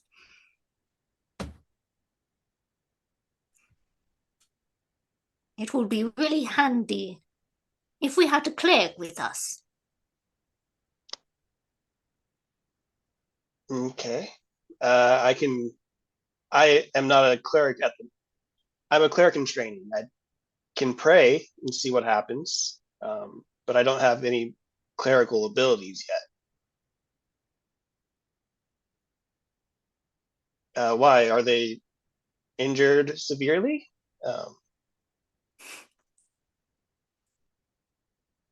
What aren't you guys telling me?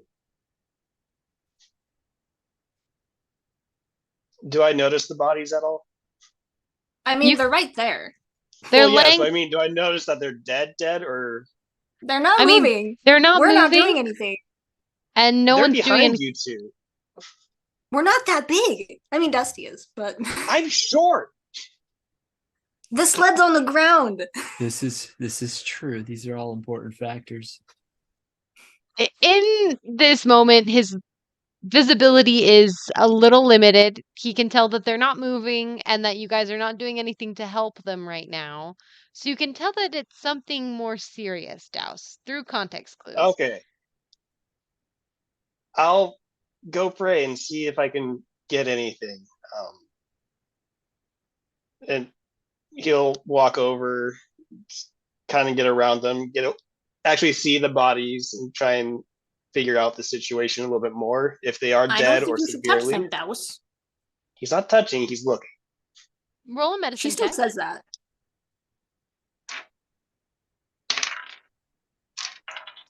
That was a 7 plus medicine.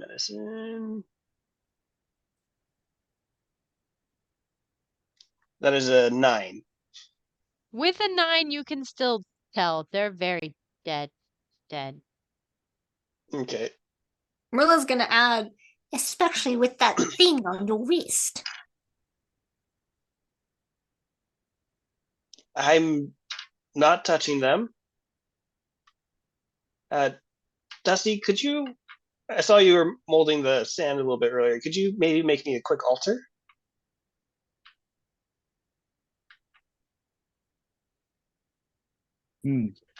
Dusty, he kind of like stands up and he begins molding the sand into what he remembers an altar looking like from the monastery. Yeah.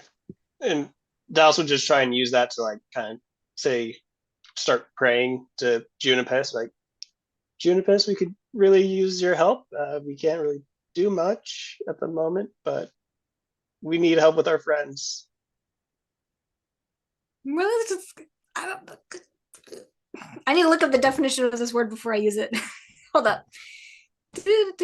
Flustered beyond description. Roll And religion. He'd be performing any ritual prayers he needs to for this sort of thing.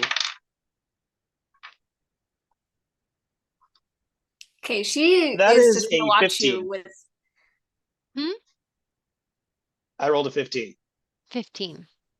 Okay. And you said to please help your friends and stuff.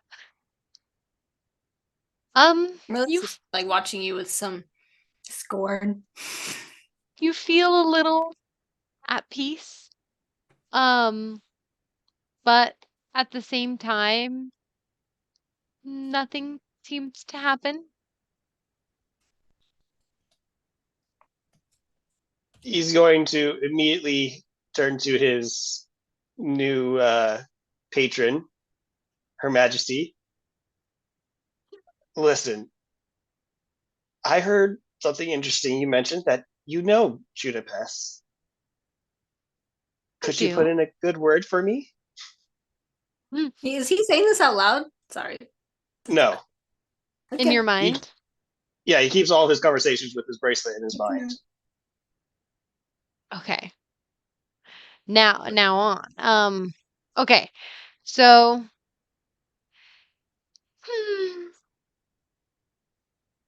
Junipass and I have worked together in the past before. What do you want?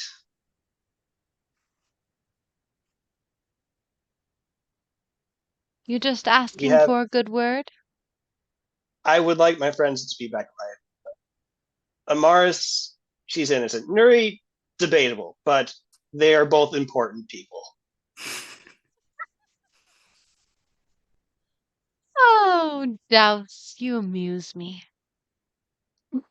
That was also me laughing, so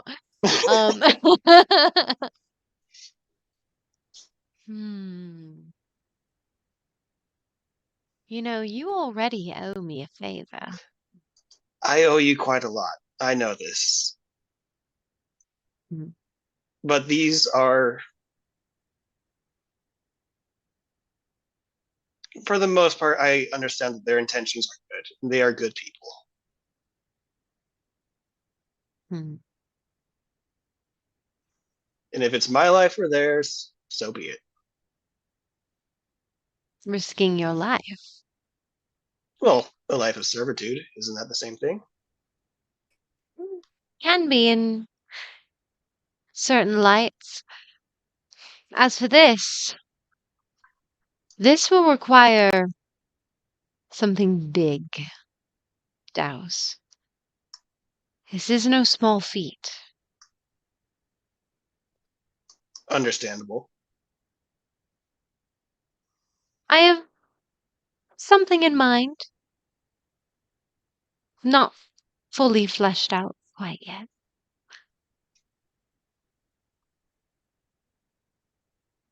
But you owe me. Hmm.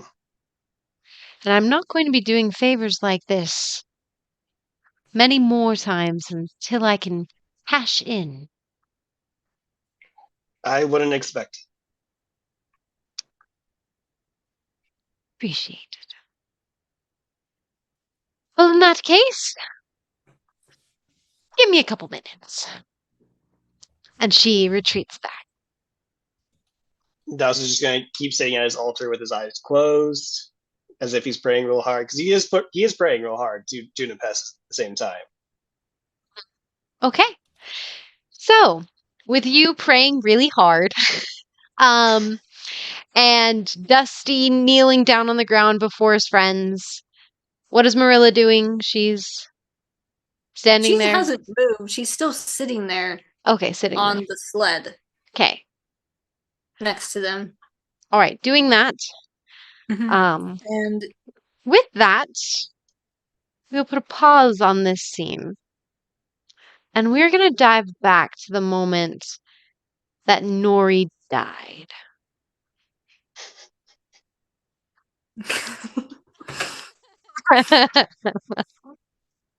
And She died. Nuri, you feel the crunch and the acid, the crunch of teeth and the acid burning your skin as you come alive and die and alive and die and alive and die multiple times in a painful array.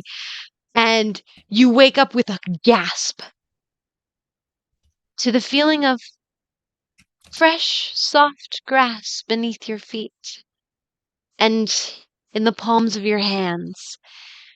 You look straight ahead and it's just fields upon fields of grass. To the left, the hill that you are on goes up higher, higher to a bright light that burns and it hurts your eyes. And down at the bottom lies a low stone wall with several different archways along the path, along the wall. And beyond it, gray lands that are dark and dead. You have arrived at the hillside. I would immediately reach for my notebook. I'm like, It's not there. it's not there. A little moment of panic is like, I have nothing to take notes with. Oh my goodness. But then she would stop being like, wait, I'm dead.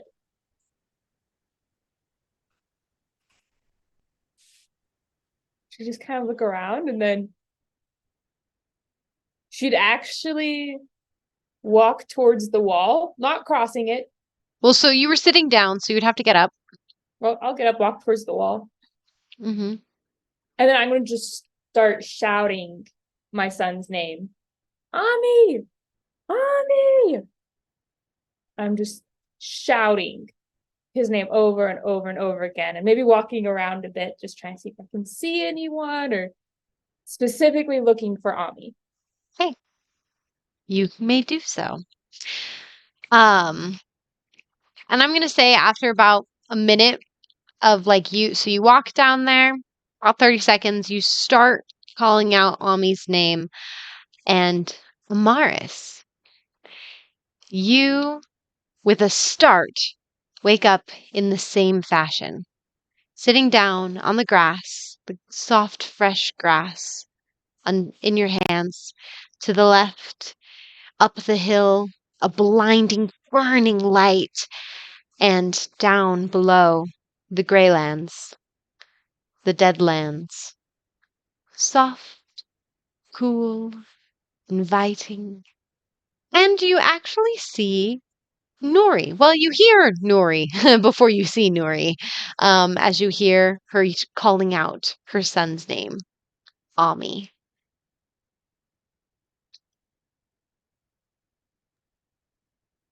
So after looking around and realizing where she is again, In a different way, though.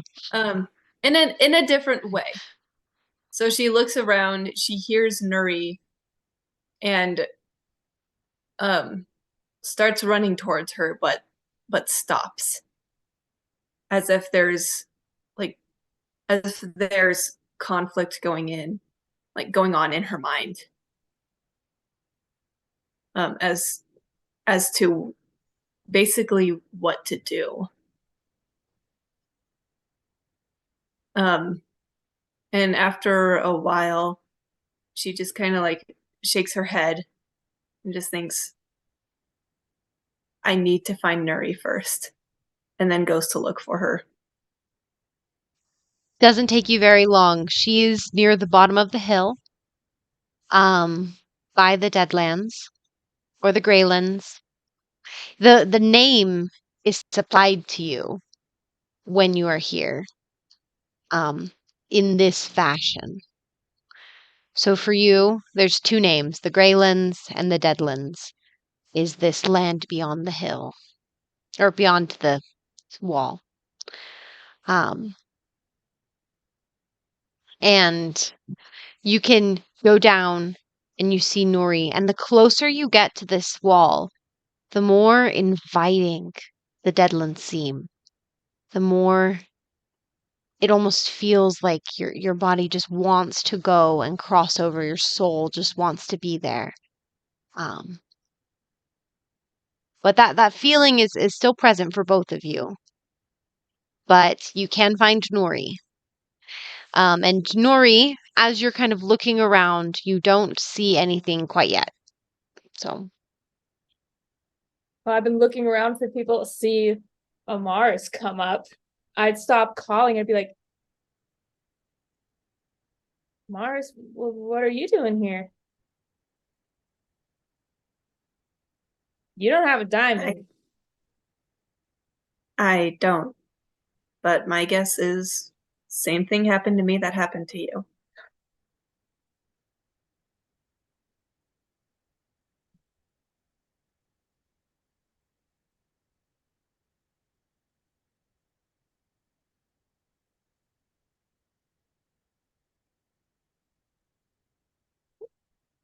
I don't even know what to say, honestly.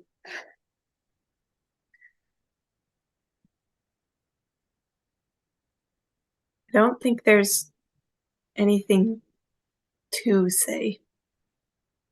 Like I don't know what to say either.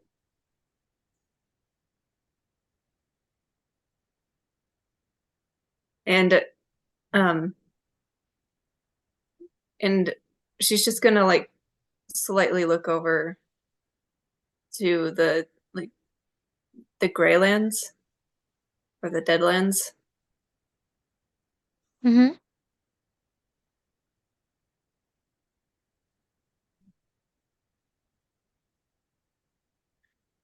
I don't know if this would work because it was a different scenario when I was here last time. But I know the way back to the living is up that hill towards the light.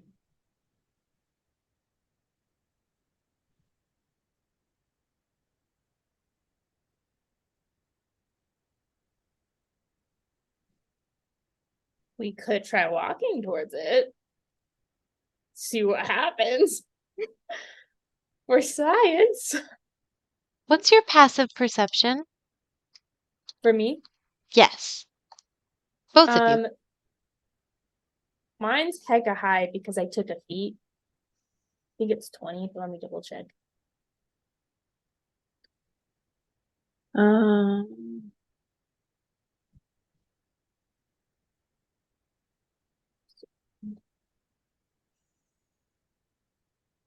Yeah, mine's 20. I have a +5 to it. Okay. Mine's a 9. Okay. Well, you don't notice this. You're talking to Nuri about this. But Nuri, as you're having this conversation, almost like a hint of white catches the peripherals of your vision beyond the wall.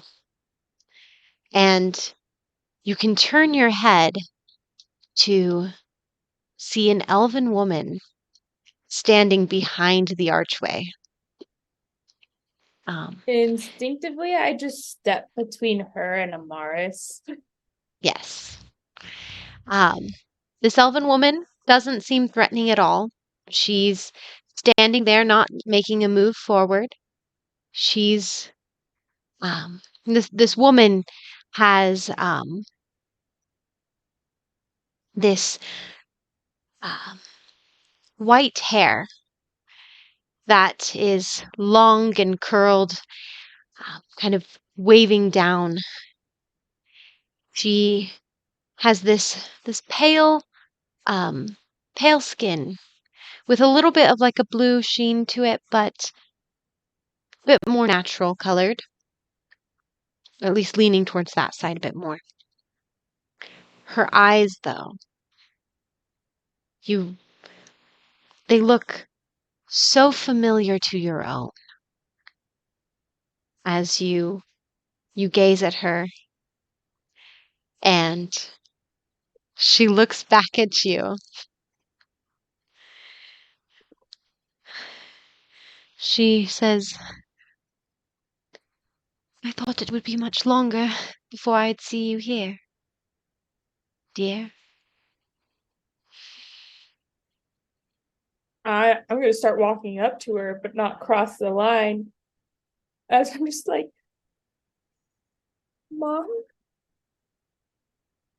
You're my mom, right? She nods her head.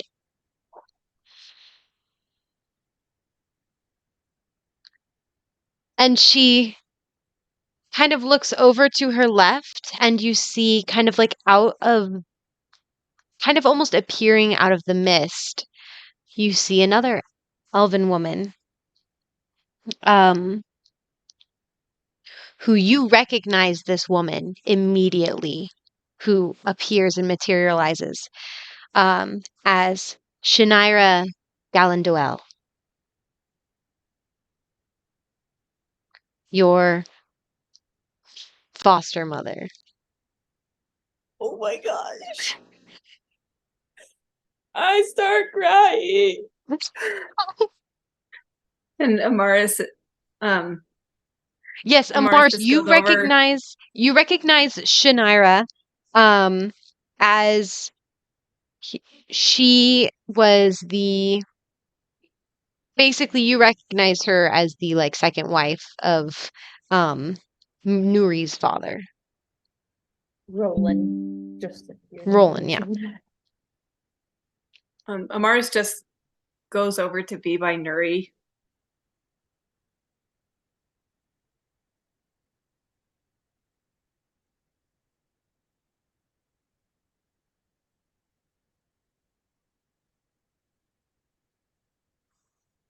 Um, the woman with the white hair. So actually, do you want to describe what Shinira looks like?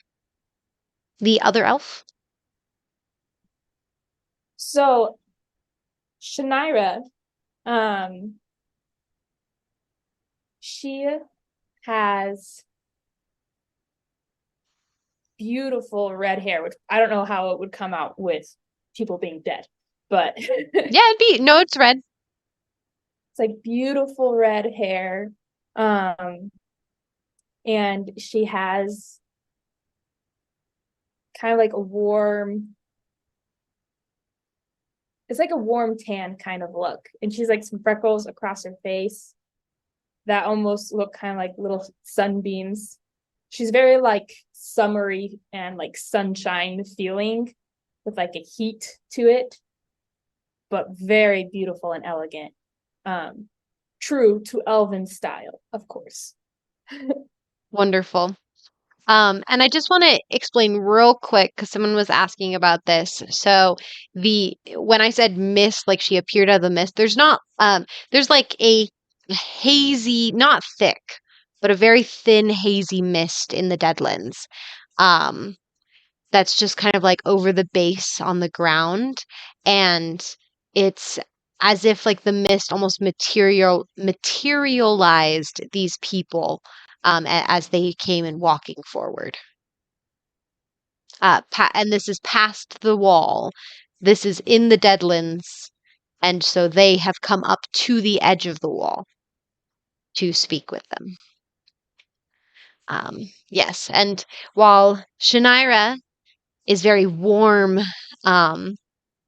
with her tones, the other woman takes a little bit more of a cooler route, um, looking a little bit more cold, but not uninviting. She still seems very loving um, in her actions.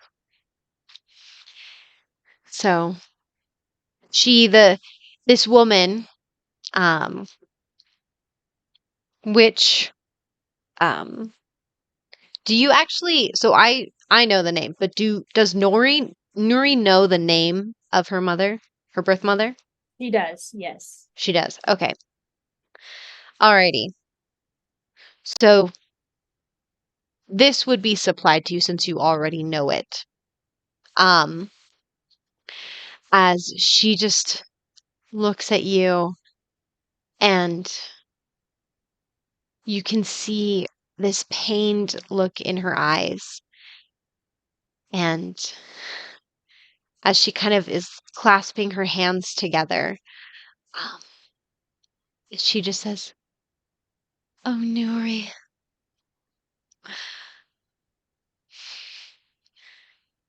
you're so beautiful."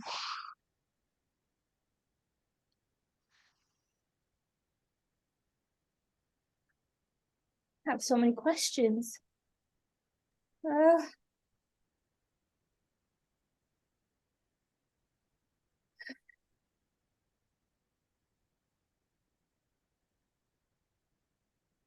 Why know did you go back? After you had me, you should have stayed with Dad. Why did you go back?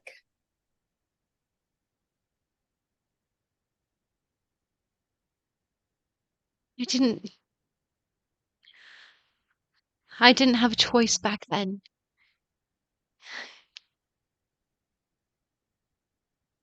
I'm sorry, Dewdrop. I didn't have a choice.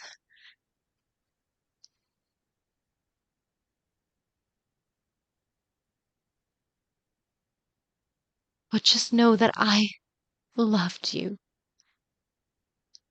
I love you so much, and I did what I thought was best. It would not have been safe for you if you had been left to remain with me.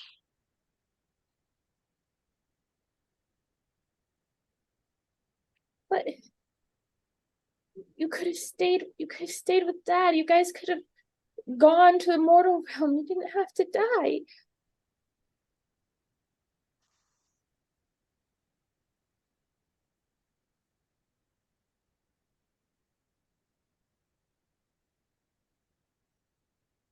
It didn't turn out the way that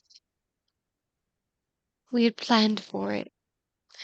Dewdrop, I don't, I didn't plan for this to happen, and, well, when our family found out, mine was a little bit more cold than than your father's was. And, well, it didn't turn out the way that I had hoped when I had wanted to introduce them to their first granddaughter.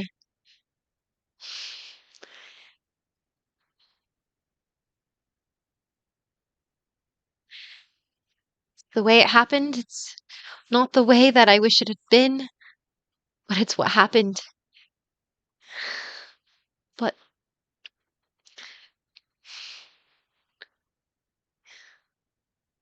Dewdrop, I love you. Never forget that.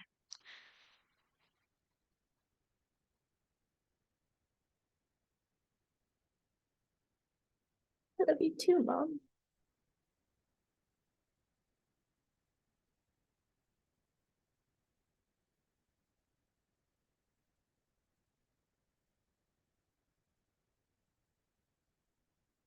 Did they really kill you?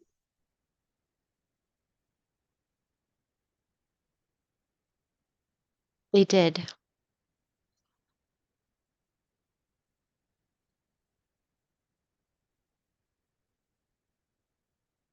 The Winter Court will stop at nothing to achieve their goals. And intercourt mingling is not in their ideals.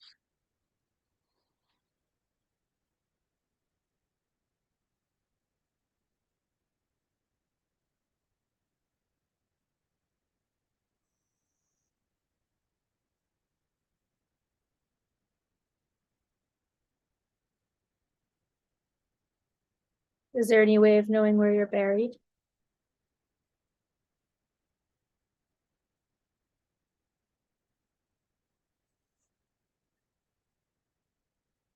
Where I'm buried? Well, I'm not sure, to be honest. I would assume I was put in the royal catacombs. The royal catacombs? Why would you be there?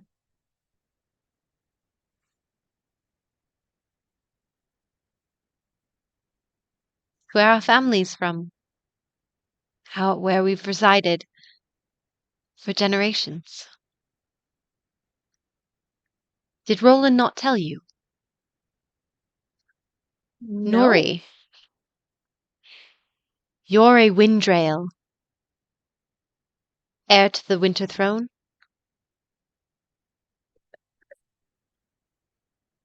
You're kidding. Me? No. No. No, I'm not. I mean, sure, there are a couple people in line before you, like my brother and sister.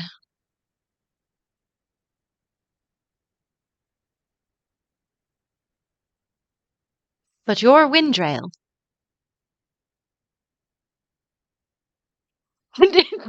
Greg taking the notes. Amaris, how did you react to this? Um, After hearing that, what is going through Amaris's mind is, holy crap, Nuri is royalty. Like that's what's going through her mind.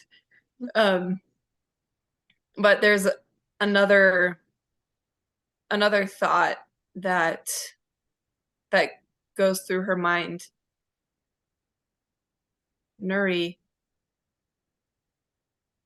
if you get the throne, you could possibly make peace between the winter and summer elves. Did you say that out loud? Yeah. Nuri's just gonna turn to you like, what? I'm just saying. Like, do we really know? Like, what? Like, if we've been told the truth about what happened, and if you if you take the throne, you can fix all of it. You can make peace with the people.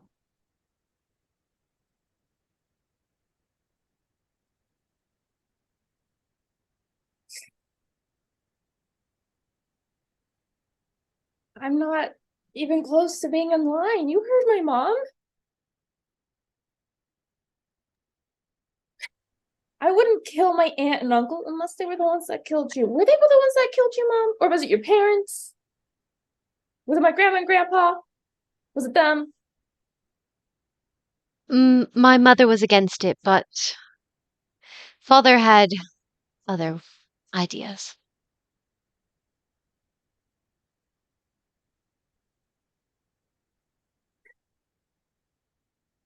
Amaris is just like, hold on. And she turns to Nuri's mom and is like, were you next in line to achieve the throne?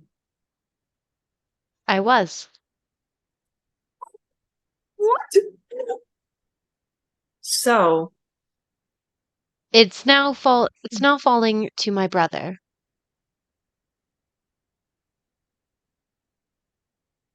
Azon. Azon Windrail.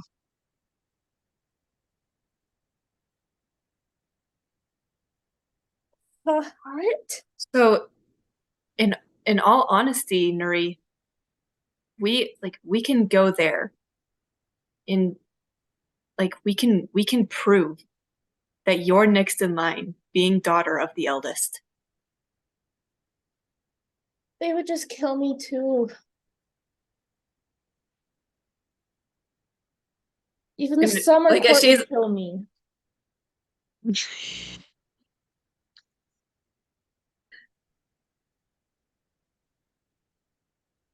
Look, I know that burden. I know that feeling. But like, look at what we've gone through. Look who we have on our side. Nuri, you are not alone. And I am sure that if we get back, then Merilla, Douse, Dusty, they will be by your side just as much as I will be.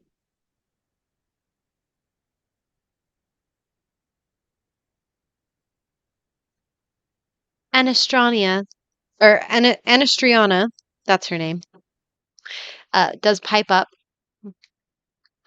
She says, well, I mean, I think you kind of forget where you're at.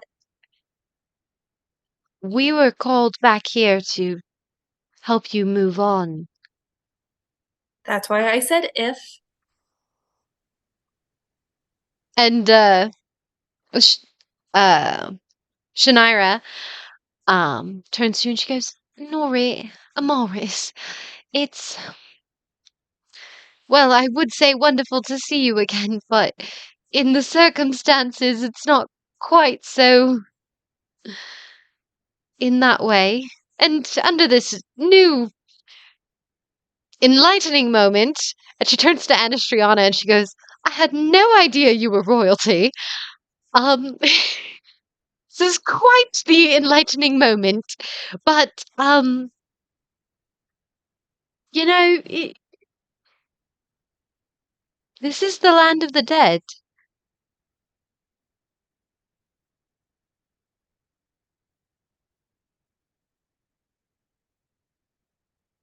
Oh, I'm not staying here.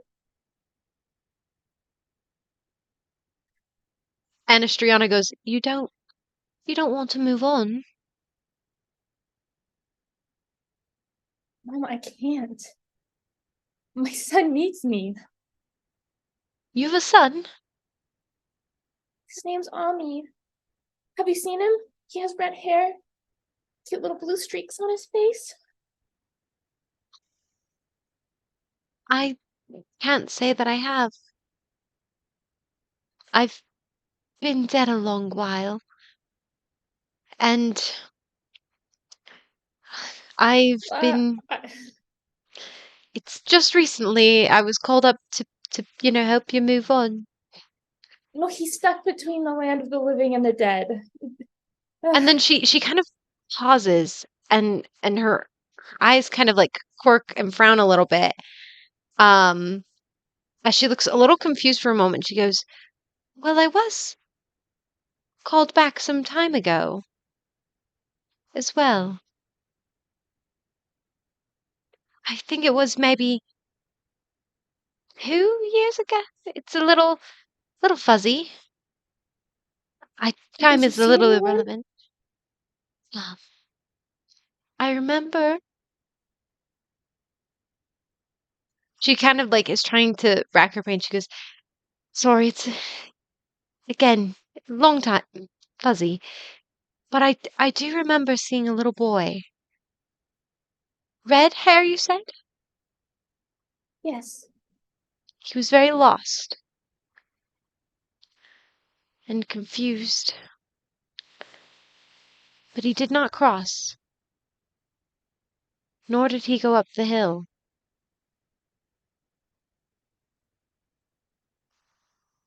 He vanished."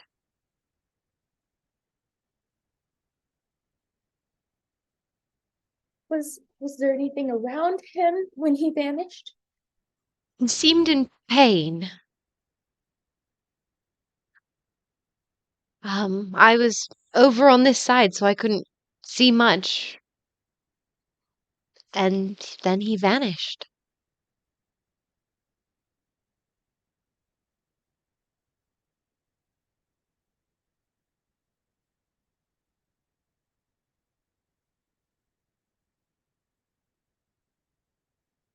Thank you. That's very, very helpful information.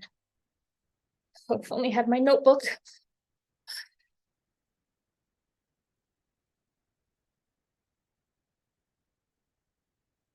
I wish I could be of more help. Dewdrop.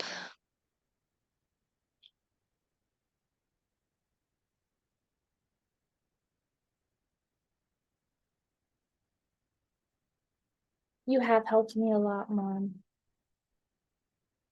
I never really got to know you, but I do know you did everything for me. Did all I could.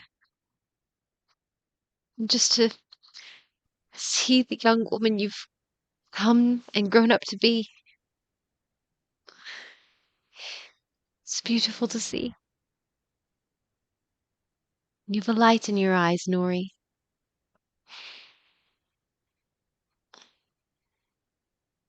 Thank you. At And that point, she. Oh, sorry. I was just No, going to keep say, if going. it's worth anything, I do hope you make it back. Want you to live long life. Mom's orders. If you can. I mean, I don't really know how, but yes.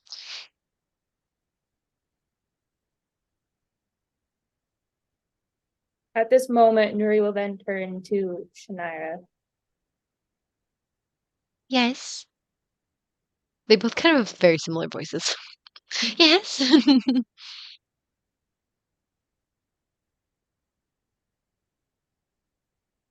You were the only mom I knew.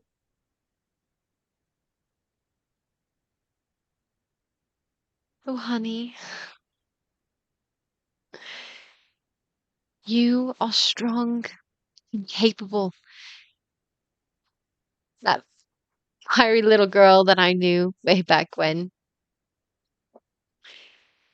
She has become a fine woman.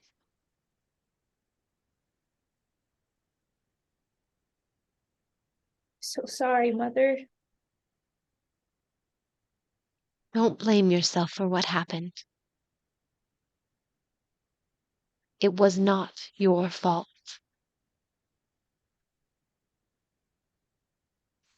It was.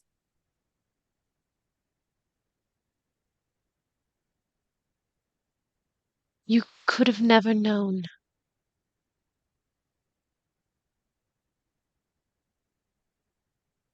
Nuri, forgive yourself. Let the past be the past. You did all you could.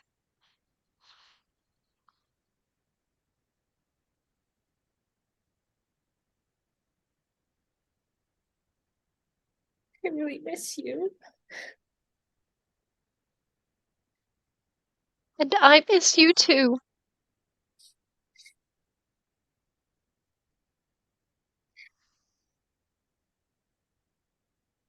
But knowing the little girl I knew and who you are, I don't think it's time for you to return back with me. You've still got a lot to live for.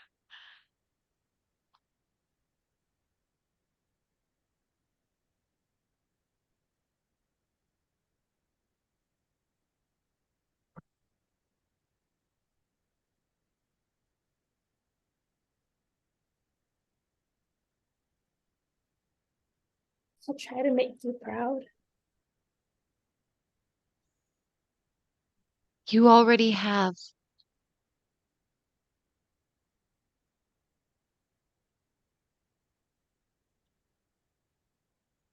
I wish I could give you a hug, but if you cross this line, you cross into the Deadlands. And you make this death permanent. It's your choice.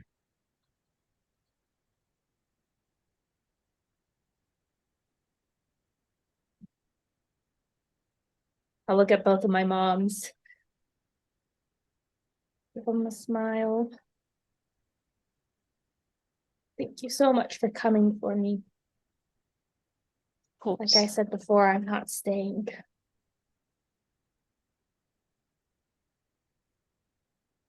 She kind of like wipes her eyes. On a more science thing, can you tell me anything about the other side?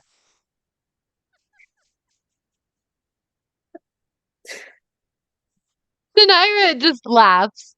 And Estriana is kind of like, she kind of quirks her head a little bit. A little like amused, but also at the same time a little like lost in memory. Uh, Almost like she's reminded of something. Um, and Shanaira is like, well, we're dead. I don't know what you want to know. What's the other side like? Are you just poofing out of existence and then coming back when people call for you? Are there meals? Are there parties?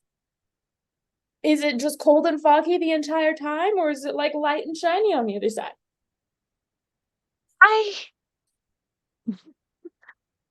I think some things are better left unsaid. Because death is the next adventure to go on. Yes, unless you're trying to bring people back from the dead. You see, it's a. Are you trying to find information that would help you find your son that just vanished? Yes. Okay. We can attempt to explain some things on this side. um okay. So rather than doing all the voices, I'm just gonna explain some things. So basically, and Sierra, if you wanted to, I'm assuming that you're going to be writing all this stuff down afterwards when you're alive. If you're alive, If I you never remember know. it, yes. Yes, that you'll be writing it down. So you can just write it down. I will say that you will remember and retain your memories from this experience. Both you and Amaris. Amaris, I do want to note the fact that no one has been no one other than Shanaira and Anastriana are here. Dude, that means your parents aren't dead yet. We'll get there. um, so Shanaira and is the one that's mostly like talking about this a little bit. She says, well, basically us spirits go to, we'll just call it our rest for now, because we won't really talk much about like the afterlife. But basically when someone that they know, or like someone they cared about is on the hillside, they are called from their rest, kind of what they call it, to come and help them cross over, basically. And they cannot go beyond the archways here and beyond the wall. They are always on this side of the wall, in the Deadlands, because they are dead.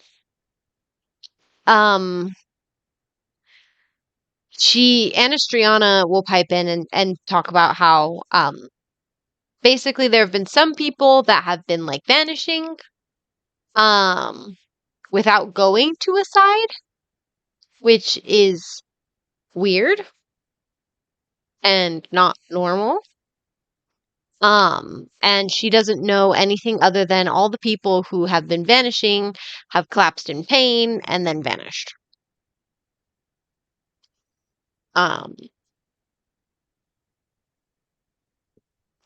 And oh wait, they're dead, so they would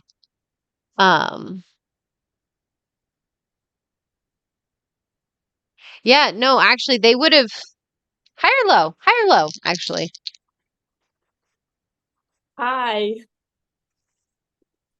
It was low. Okay, yeah. No, that's what they see. Oh, rip. Okay. That's what they know. Because they also, like, only get really called forward when someone they know is going to be crossing over. So, they don't really see much, to be honest.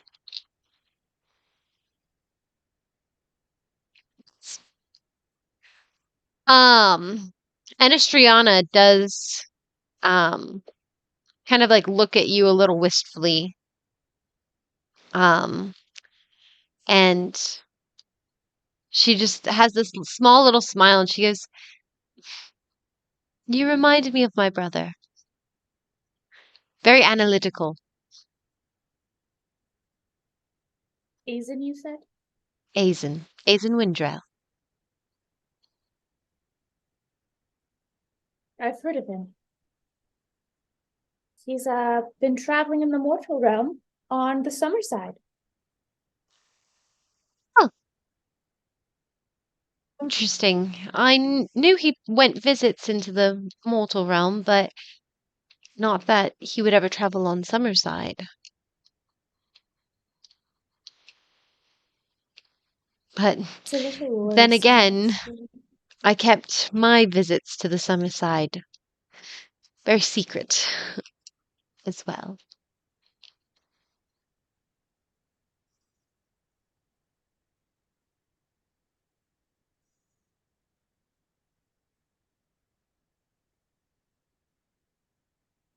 Is your father still alive?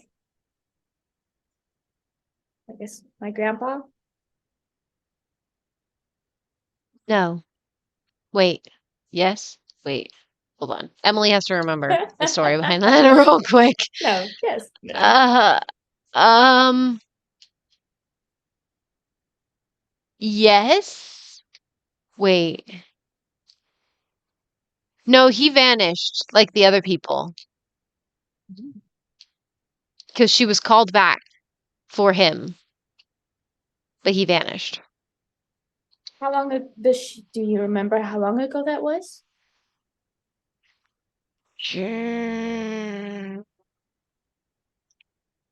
That was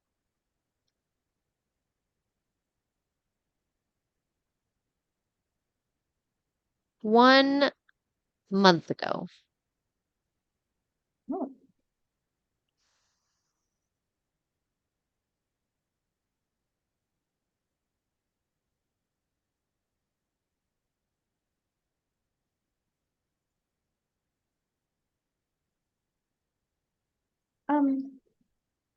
One last question for both of you. I mean, kind of gives a sad look to Shania. You've both been here kind of a long time. Yeah. I just get past all. I have to double check the name of this before I say it. I don't want to say Shania the does name say, wrong. well, I did have meet my husband here, so my first husband. Oh. So Oh. it's not quite so lonely. And Estriana just kind of sits there and she goes, yours is dead, but mine's still alive.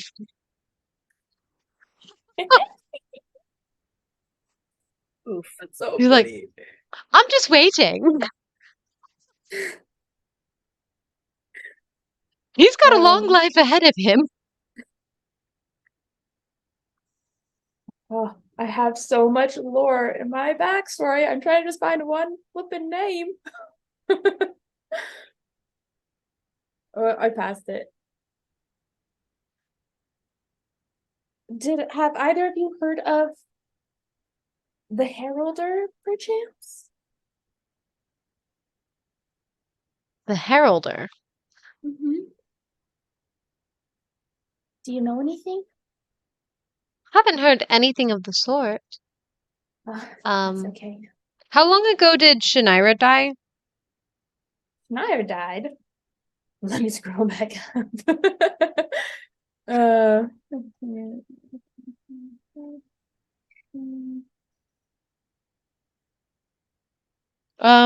It was when you were she 27 7. winters old.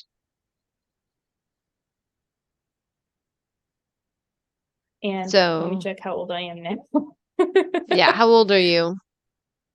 So she would have died when I was 20. No, I mean, she would have died 53 years.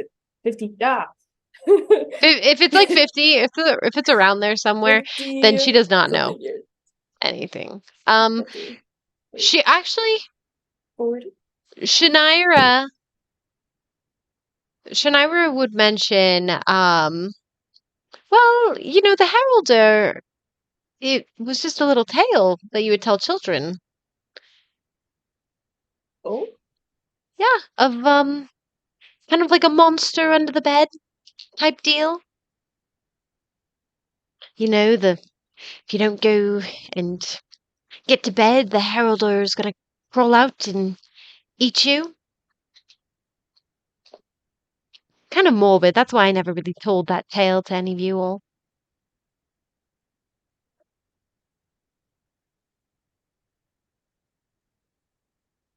and okay, just to be clear. So I did. I was at work all day, so my brain is shot for math. But it was 38 years ago. Would she still know this information? Because if she doesn't, I will erase it and pretend I did not hear it. Nah, she would. Okay, yes. Yeah, just a children's story. I didn't share it with any of you guys because it was a little dark. He would just eat kids who were naughty. Yes, Is there any thing of where he came from? under the bed from the shadows. What do we say? From the shadows under the bed, the Heralder will sneak up and gobble you up. For naughty kids who don't clean up.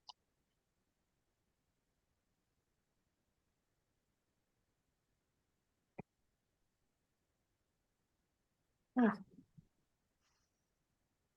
Yes, they did rhyme up with up.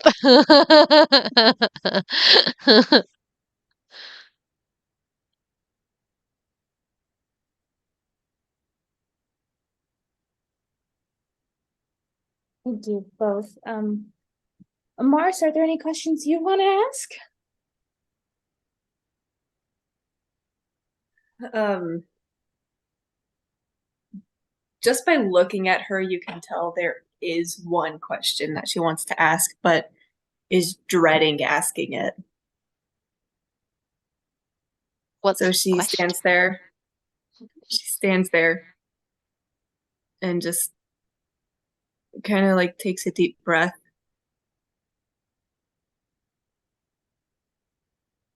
Are my parents over there?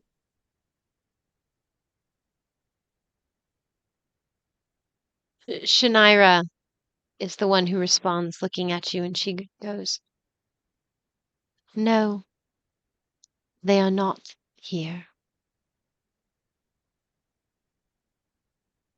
You can just see like relief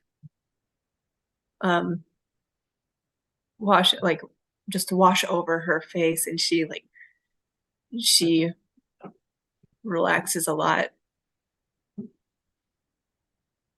They're still alive.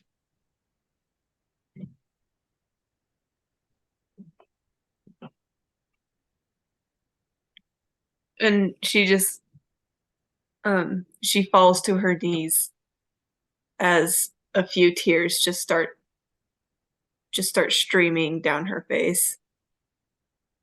I immediately get to the ground and wrap my arms around her, comforting away.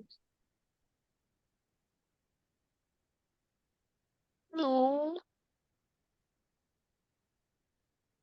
Both of the women are just like they're trying to be as comforting as they can from on the other side of the wall.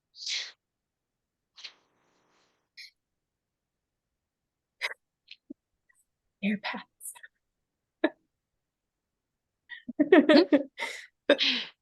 Anything else?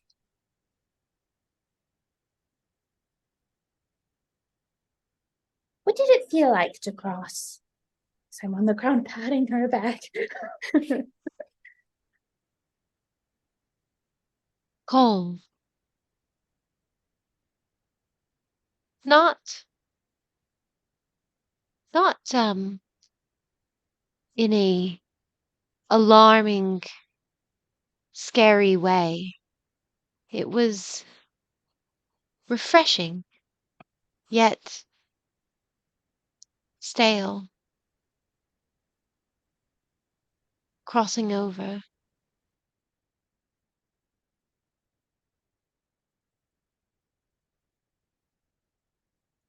I didn't have anyone to help me cross. This is Anastriana talking.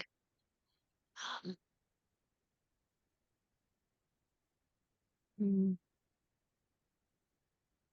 There was no one close to me at that point who had died.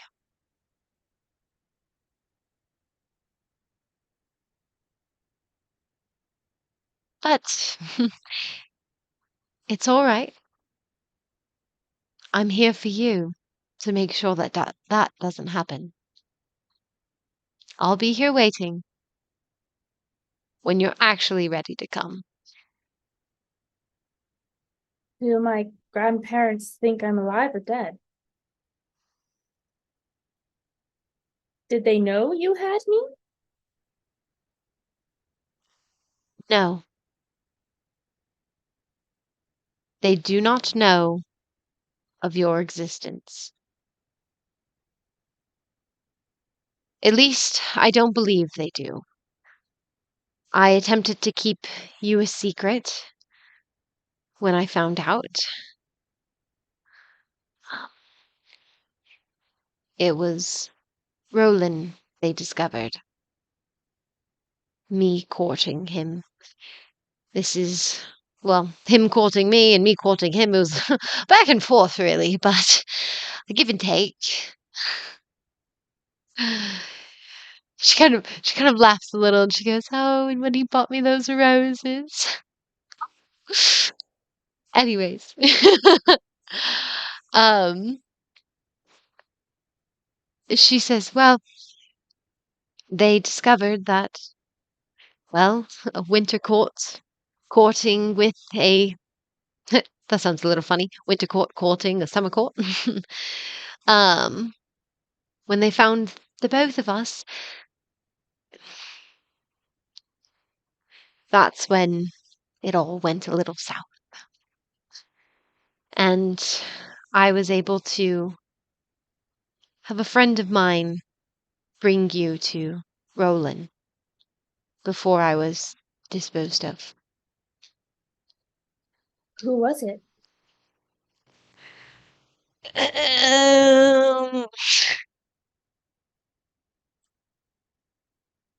Give me one second. I have to pull out the other notes.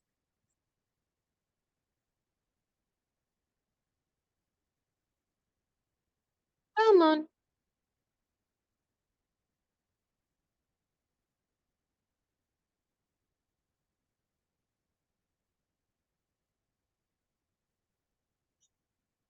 It was almost there, almost there, almost there, almost there. Okay, winter court. Um,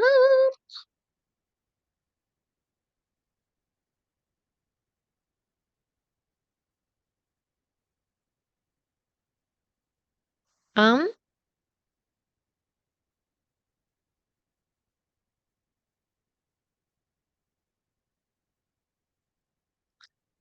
this was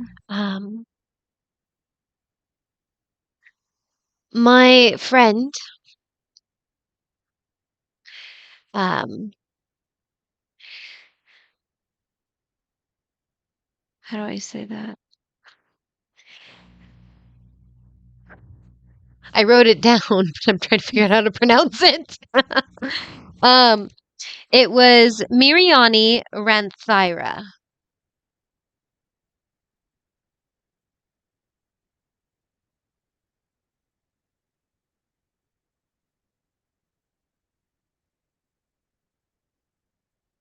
She is one of the noble families in the Winter Court. I will put this in here. Ink in the cargo pants. Nuri's fam is full of all these irregular / forbidden relationships. Yes. Let me see. How did I spell that? Myra. Okay. All right. All right. I put the spelling in there.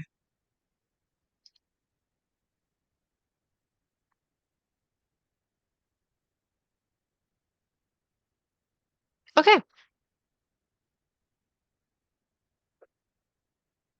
Yes, Miriani Ranthyra smuggled you out to Roland, and well, I don't know what happened to her. I was killed before that.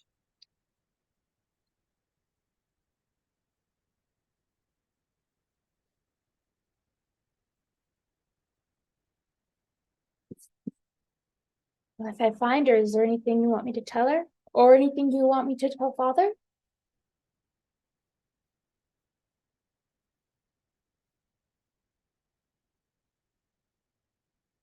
She smiles a little bit.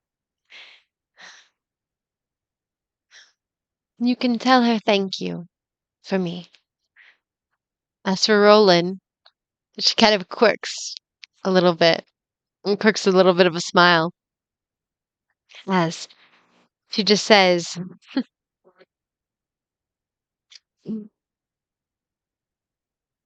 tell him I still love him and that he looks hot in that green tunic.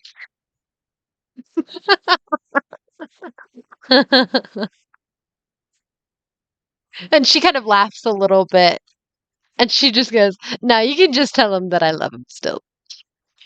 The green tunic is a joke between us, an inside joke. In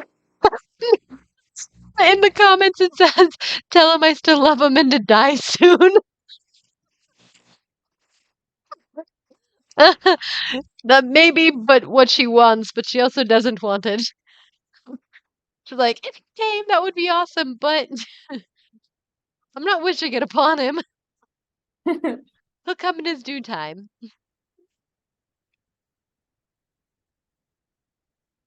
Mother, as I look to my other mom, Shania, is there anything you want me to pass on? Messages to get? No, I'm actually fine. Just chilling here. I guess that I love you all. But, I mean, Anastriana kind of beat me to the punch there, so just whatever. I'll see them all eventually. Hey, Roland, I will be waiting for the day you die.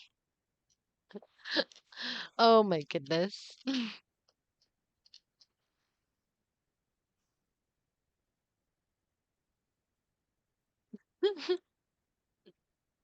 Wow, everyone just wishing death upon your dad right now.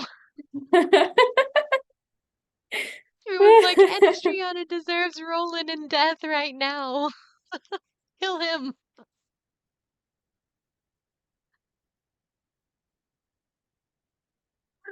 No. One day, guys, he'll die, and they'll be together. It'll be wonderful. For like their togetherness, not his death.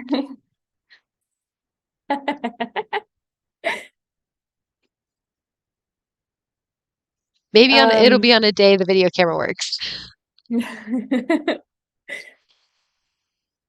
Well, at that point, Nuri would feel like she had all she needed, and there's no point to stay in the land of the dead anymore. So, Okay, so at that point, we're gonna come back to the group, outside. Hey guys, so you've been praying for like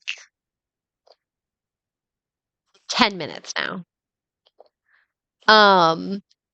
Knees are a Douse. little numb. Well, you've got like the soft sand, so it's not too numb, but yeah, you're I getting mean, to that they point. fall asleep after a while. Yeah, that's true. So they're asleep now. Um, Marilla's and been sitting beside Amaris, and she has pulled out her lute, and she's Mhm. been playing most of this time. Okay. Dusty hasn't moved, like at all. Like even a Oh, little bit. He's just sat there looking. yeah. Okay. Unless you have something to do, DM, Marilla has something to say. Would you like to say something first? Yeah, if you didn't have anything Go. to do at the moment, Marilla was gonna do something. Okay. Maybe not a positive thing. not And a sand positive. word. Say what you need to say. I'll jump in when I need to. Okay, Just say well, what you need When to this say. when goes the the way I'm timeline. thinking it will. It's going to be really funny. In the end. Okay. So Marilla has been sitting there playing her lute for 10-ish minutes, but to her it feels longer. She's going to stand up and look over, the railing of the sled over to Douse and his sand altar. Are you done Recorder's like, pretending, Douse? I'm still waiting to hear back, okay? I'm not pretending. There's something in the works. I have no idea if it's a yes or a no yet. There's something in the works, and I think it's. And she stops, and she's like she's about to say something, but she can't. She will not allow herself to, as she looks down at the corpses of Nuri and Amaris, and she's going to turn to Dusty. Isn't there a town somewhere nearby we can give them a decent burial? Just Dusty wait. stays silent. He doesn't Wait move at a all. few more minutes. If nothing happens, we can go. But give me a few more minutes.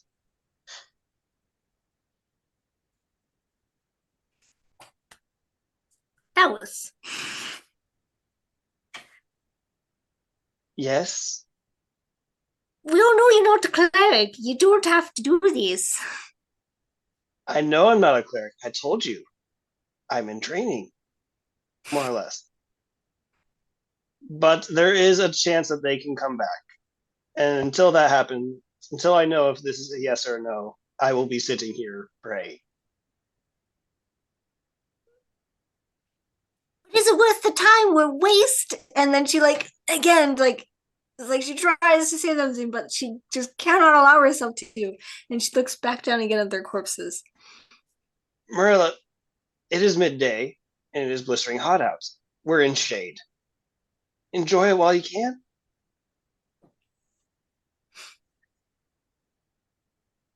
But the sand mantis move faster than us. We could get somewhere in good time. Do you want some water? I have some water. No, I want water, Douse. I have I think I have some biscuits still. No, I don't want this. I have food in my pack if you would like What? to get some food. I don't, not hungry. Not He hungry, doesn't Douse. want to eat? What? Merilla doesn't want food. You can leave me here if you would like to get going. I will catch up later. Dusty, you're going to come with me to that town where they have a die. And she tries to say it, but she cannot allow herself to say it.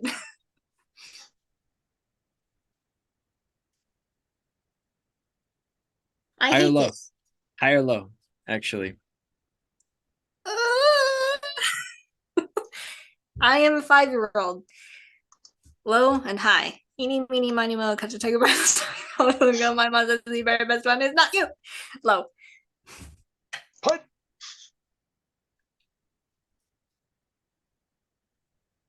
Dusty stays silent. He doesn't say anything. He doesn't move either. Just there.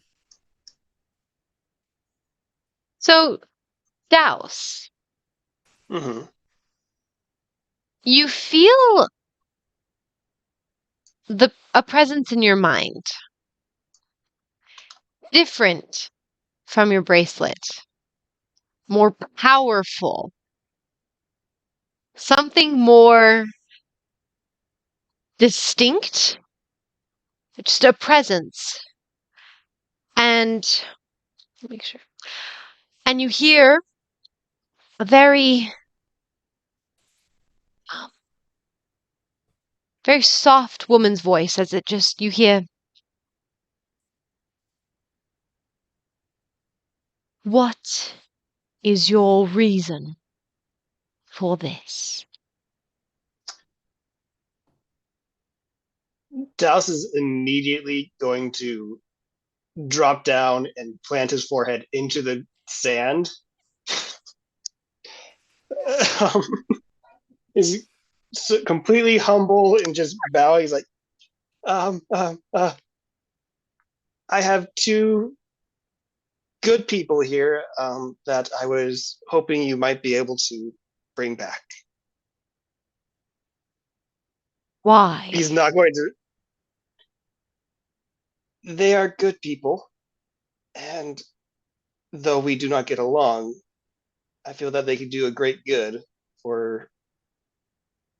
There is an issue going on around the world, or around this continent, of people going into comas, and I think they might have be able to help with that. I'm not entirely sure, but regardless, they are good people, and they are. I would think they're worth saving.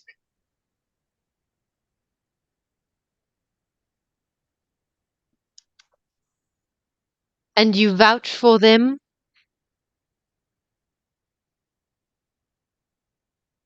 At this moment, he's going through how Nuri used undead. He's like,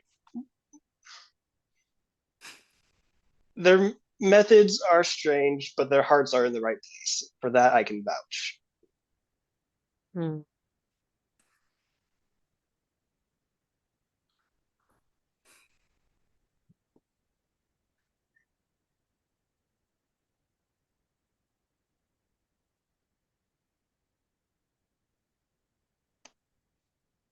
Our mutual friend has vouched for you as well. So I will allow you this one grace at this time. I shall forever be grateful. Know to whom you serve, Douse. I am yours and yours alone. Mutual friend. I mean, she's a friend.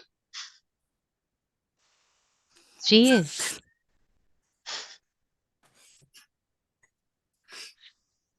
But be cautious. Her allegiances flow and sway side to side. But she Fair can be enough. counted on at the darkest moments. Sorry. Just read Ink and Cargo Pants. She's just a friend.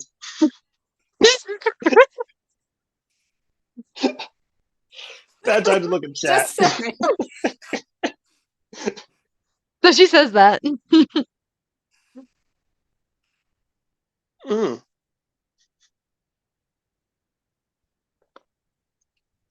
Agreed.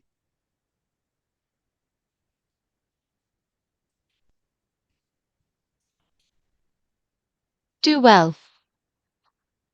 And the presence fades from your mind. And then you feel the presence of your bracelet come back in, flitting in. She goes, this was fun. What was it like? I wasn't actually present for that. My head is still pressed into the ground, and I'm like, I just really was that who I think it was? Yes. I told you I had connections. Thank you. You're welcome. You still owe me big. Really big. And she fades out of your mind. Uh, um, and I'm going to come back to Amaris and Nuri, who are by the hillside.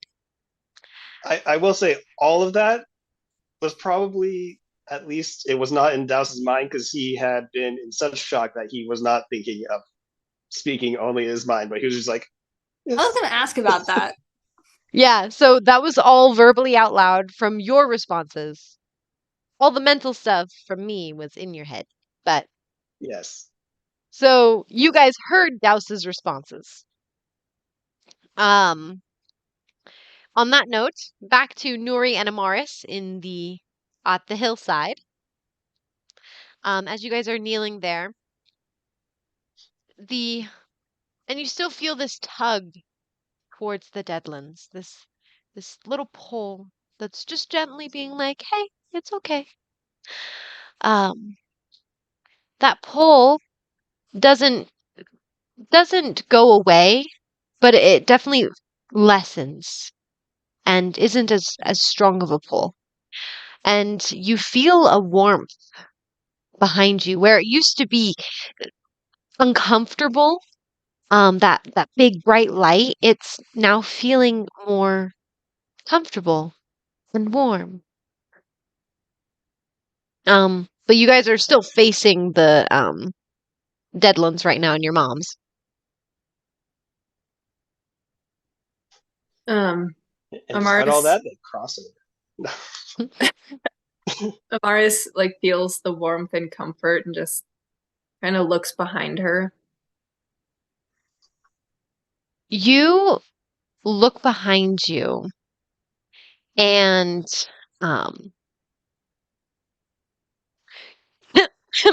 oh my goodness, I'm so sorry.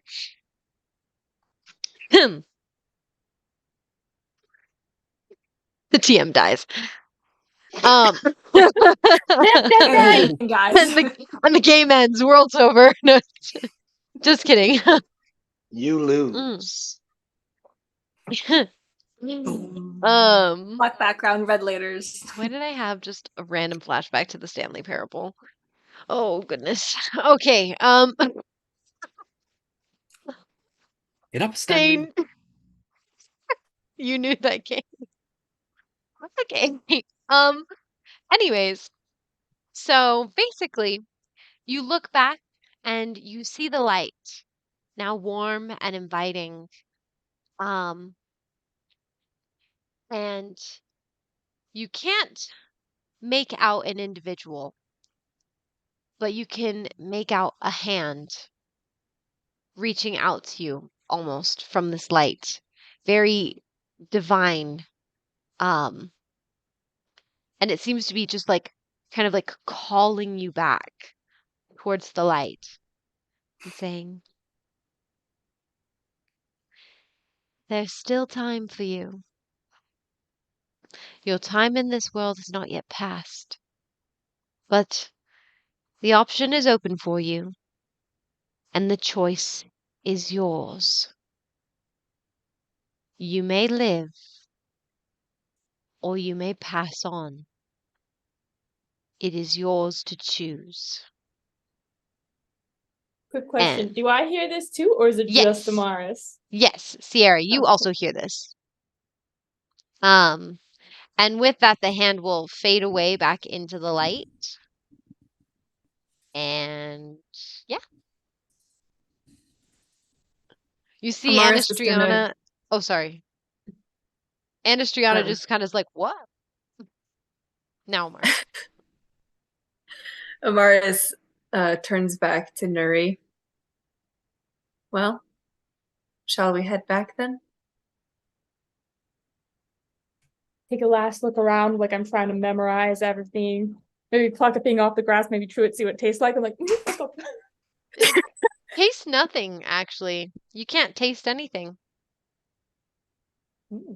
Write that down.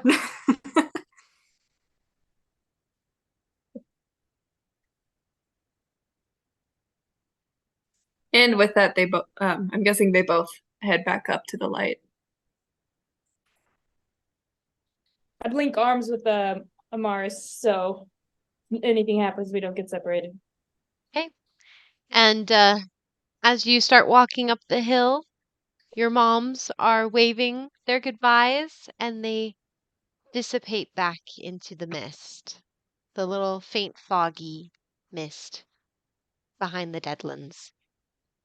And you guys walk up the hill into the light that's no longer painful. It's now warm and inviting. And this is where we're going to end tonight's session. Oh, what? Oh no! I want to keep Cool. playing. I was waiting for the thing to come and try to take them, because technically this is no different from like a resurrection spell with a diamond, Cool. right? Cool. So I'm like, come on. Hey, yeah. There's you know. technically like 16 minutes left. We could keep playing. I want to at least hear Marilla's and Dusty's reactions to Douse planting himself firmly into the ground. Okay. But we won't end it right here. We'll continue. We'll go back real quick. You haven't woken up yet, girls. But okay. We're skipping the cool cliffhanger ending. Fine. No, we can. No, I'm We're just too messing invested, with you DM. guys. No. This is how it's gonna go. It is a cliffhanger ending with a goofy after credits scene. Yeah, there's our Yes. There we goofy after go. credits scene before you guys Kind wake of. up. Douse plants his face in the sand and starts like saying all these things. What is Dusty and Merilla doing? Or what are they doing?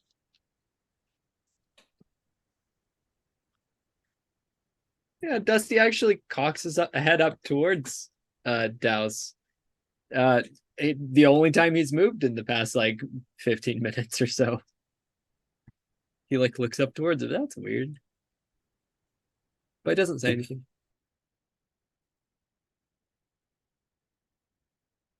Merilla, Merilla. when she sees Douse, he's like, and then he starts talking to himself, out loud and stuff. So I feel like, because she's still standing, she's gonna leave for a little bit. Just gonna listen for a little bit.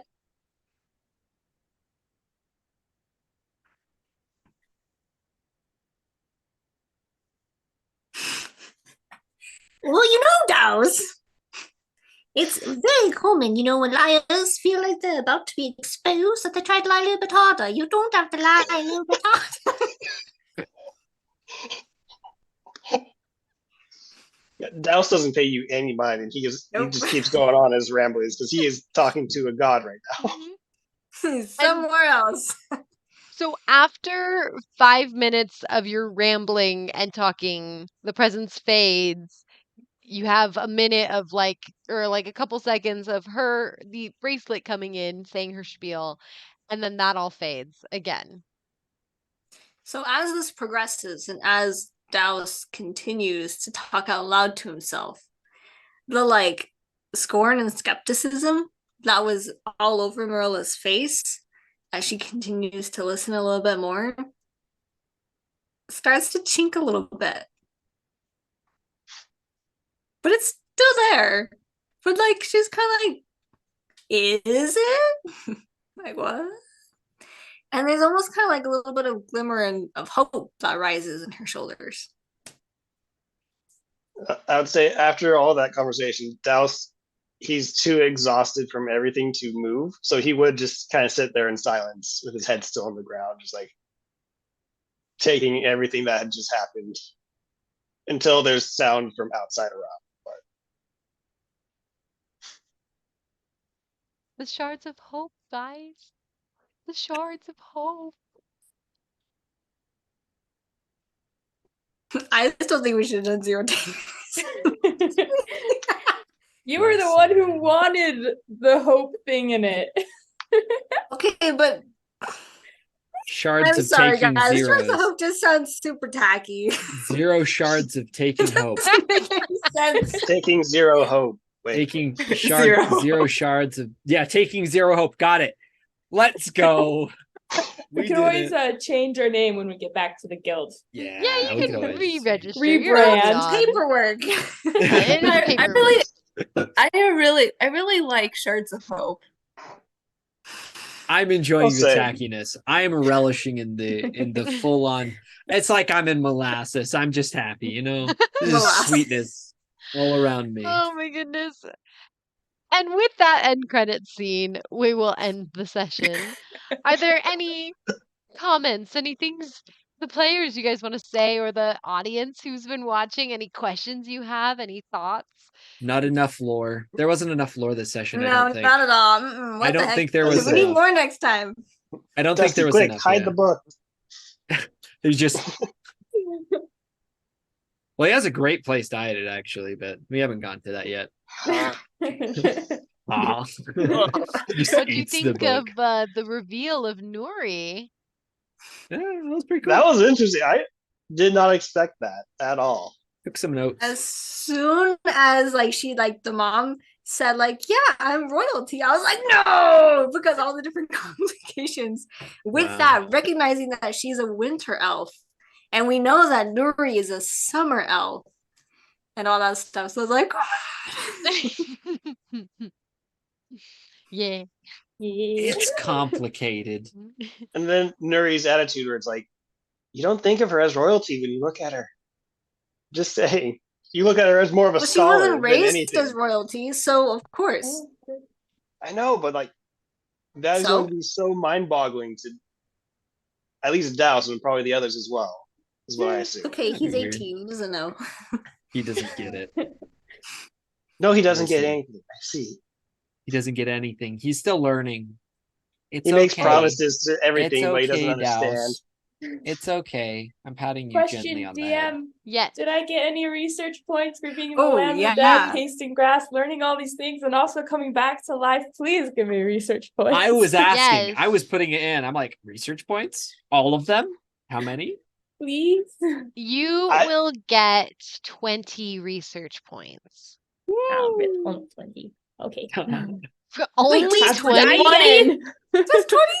And just for that 18, you're going back to No, Sierra. I'll take the 20. It's down to 10. Put the grass in her mouth, and I was immediately like, "Oh no, is this gonna be like, was it Persephone from Greek Persephone. mythology, where Persephone she eats Persephone. something from the land of dead, no one Yeah. can be." That would have been very funny. High That tier would've been comedy was hilarious. available. That would have been, but no, it just you don't have taste, so it's just Ah. gross. You see. Anyway, Silver Dust 00, he is in some complicated relationships. Yes, Douse is in some very complicated relationships. The hashtag. I think the most Hashtag complicated one is his discipleship. relationship with Dane. What? Just That is kidding. from like a just player kidding. perspective. Oh, I wait. That is Wait, highly hold on. complicated. That means there would be 3 girls fighting over him. Oh no. See? He has to Okay. have- No. I have something to rant about, and I'm sorry, Dane. So basically, Douse is like your typical emo, overpowered anime kid, and now he's collecting But his he's not harem. emo. There you go. The harem. That's Douse. He's collecting a A harem. harem? No Thank way. you, that word. Yeah, he's living Yep. his anime life. That He is totally.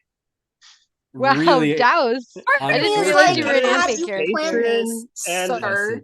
Just to mix it in, he's got the should I throw in like a childhood friend that's out on her Yeah, just like pilgrimage, and then I run into her and it's like, yeah, exactly. Add all the women to your life. You're getting it. You're getting it. You're understanding. Okay, on that note, I guys, just feel lolly. thank you all so much for joining us tonight for this session of the Harbingers D&D campaign.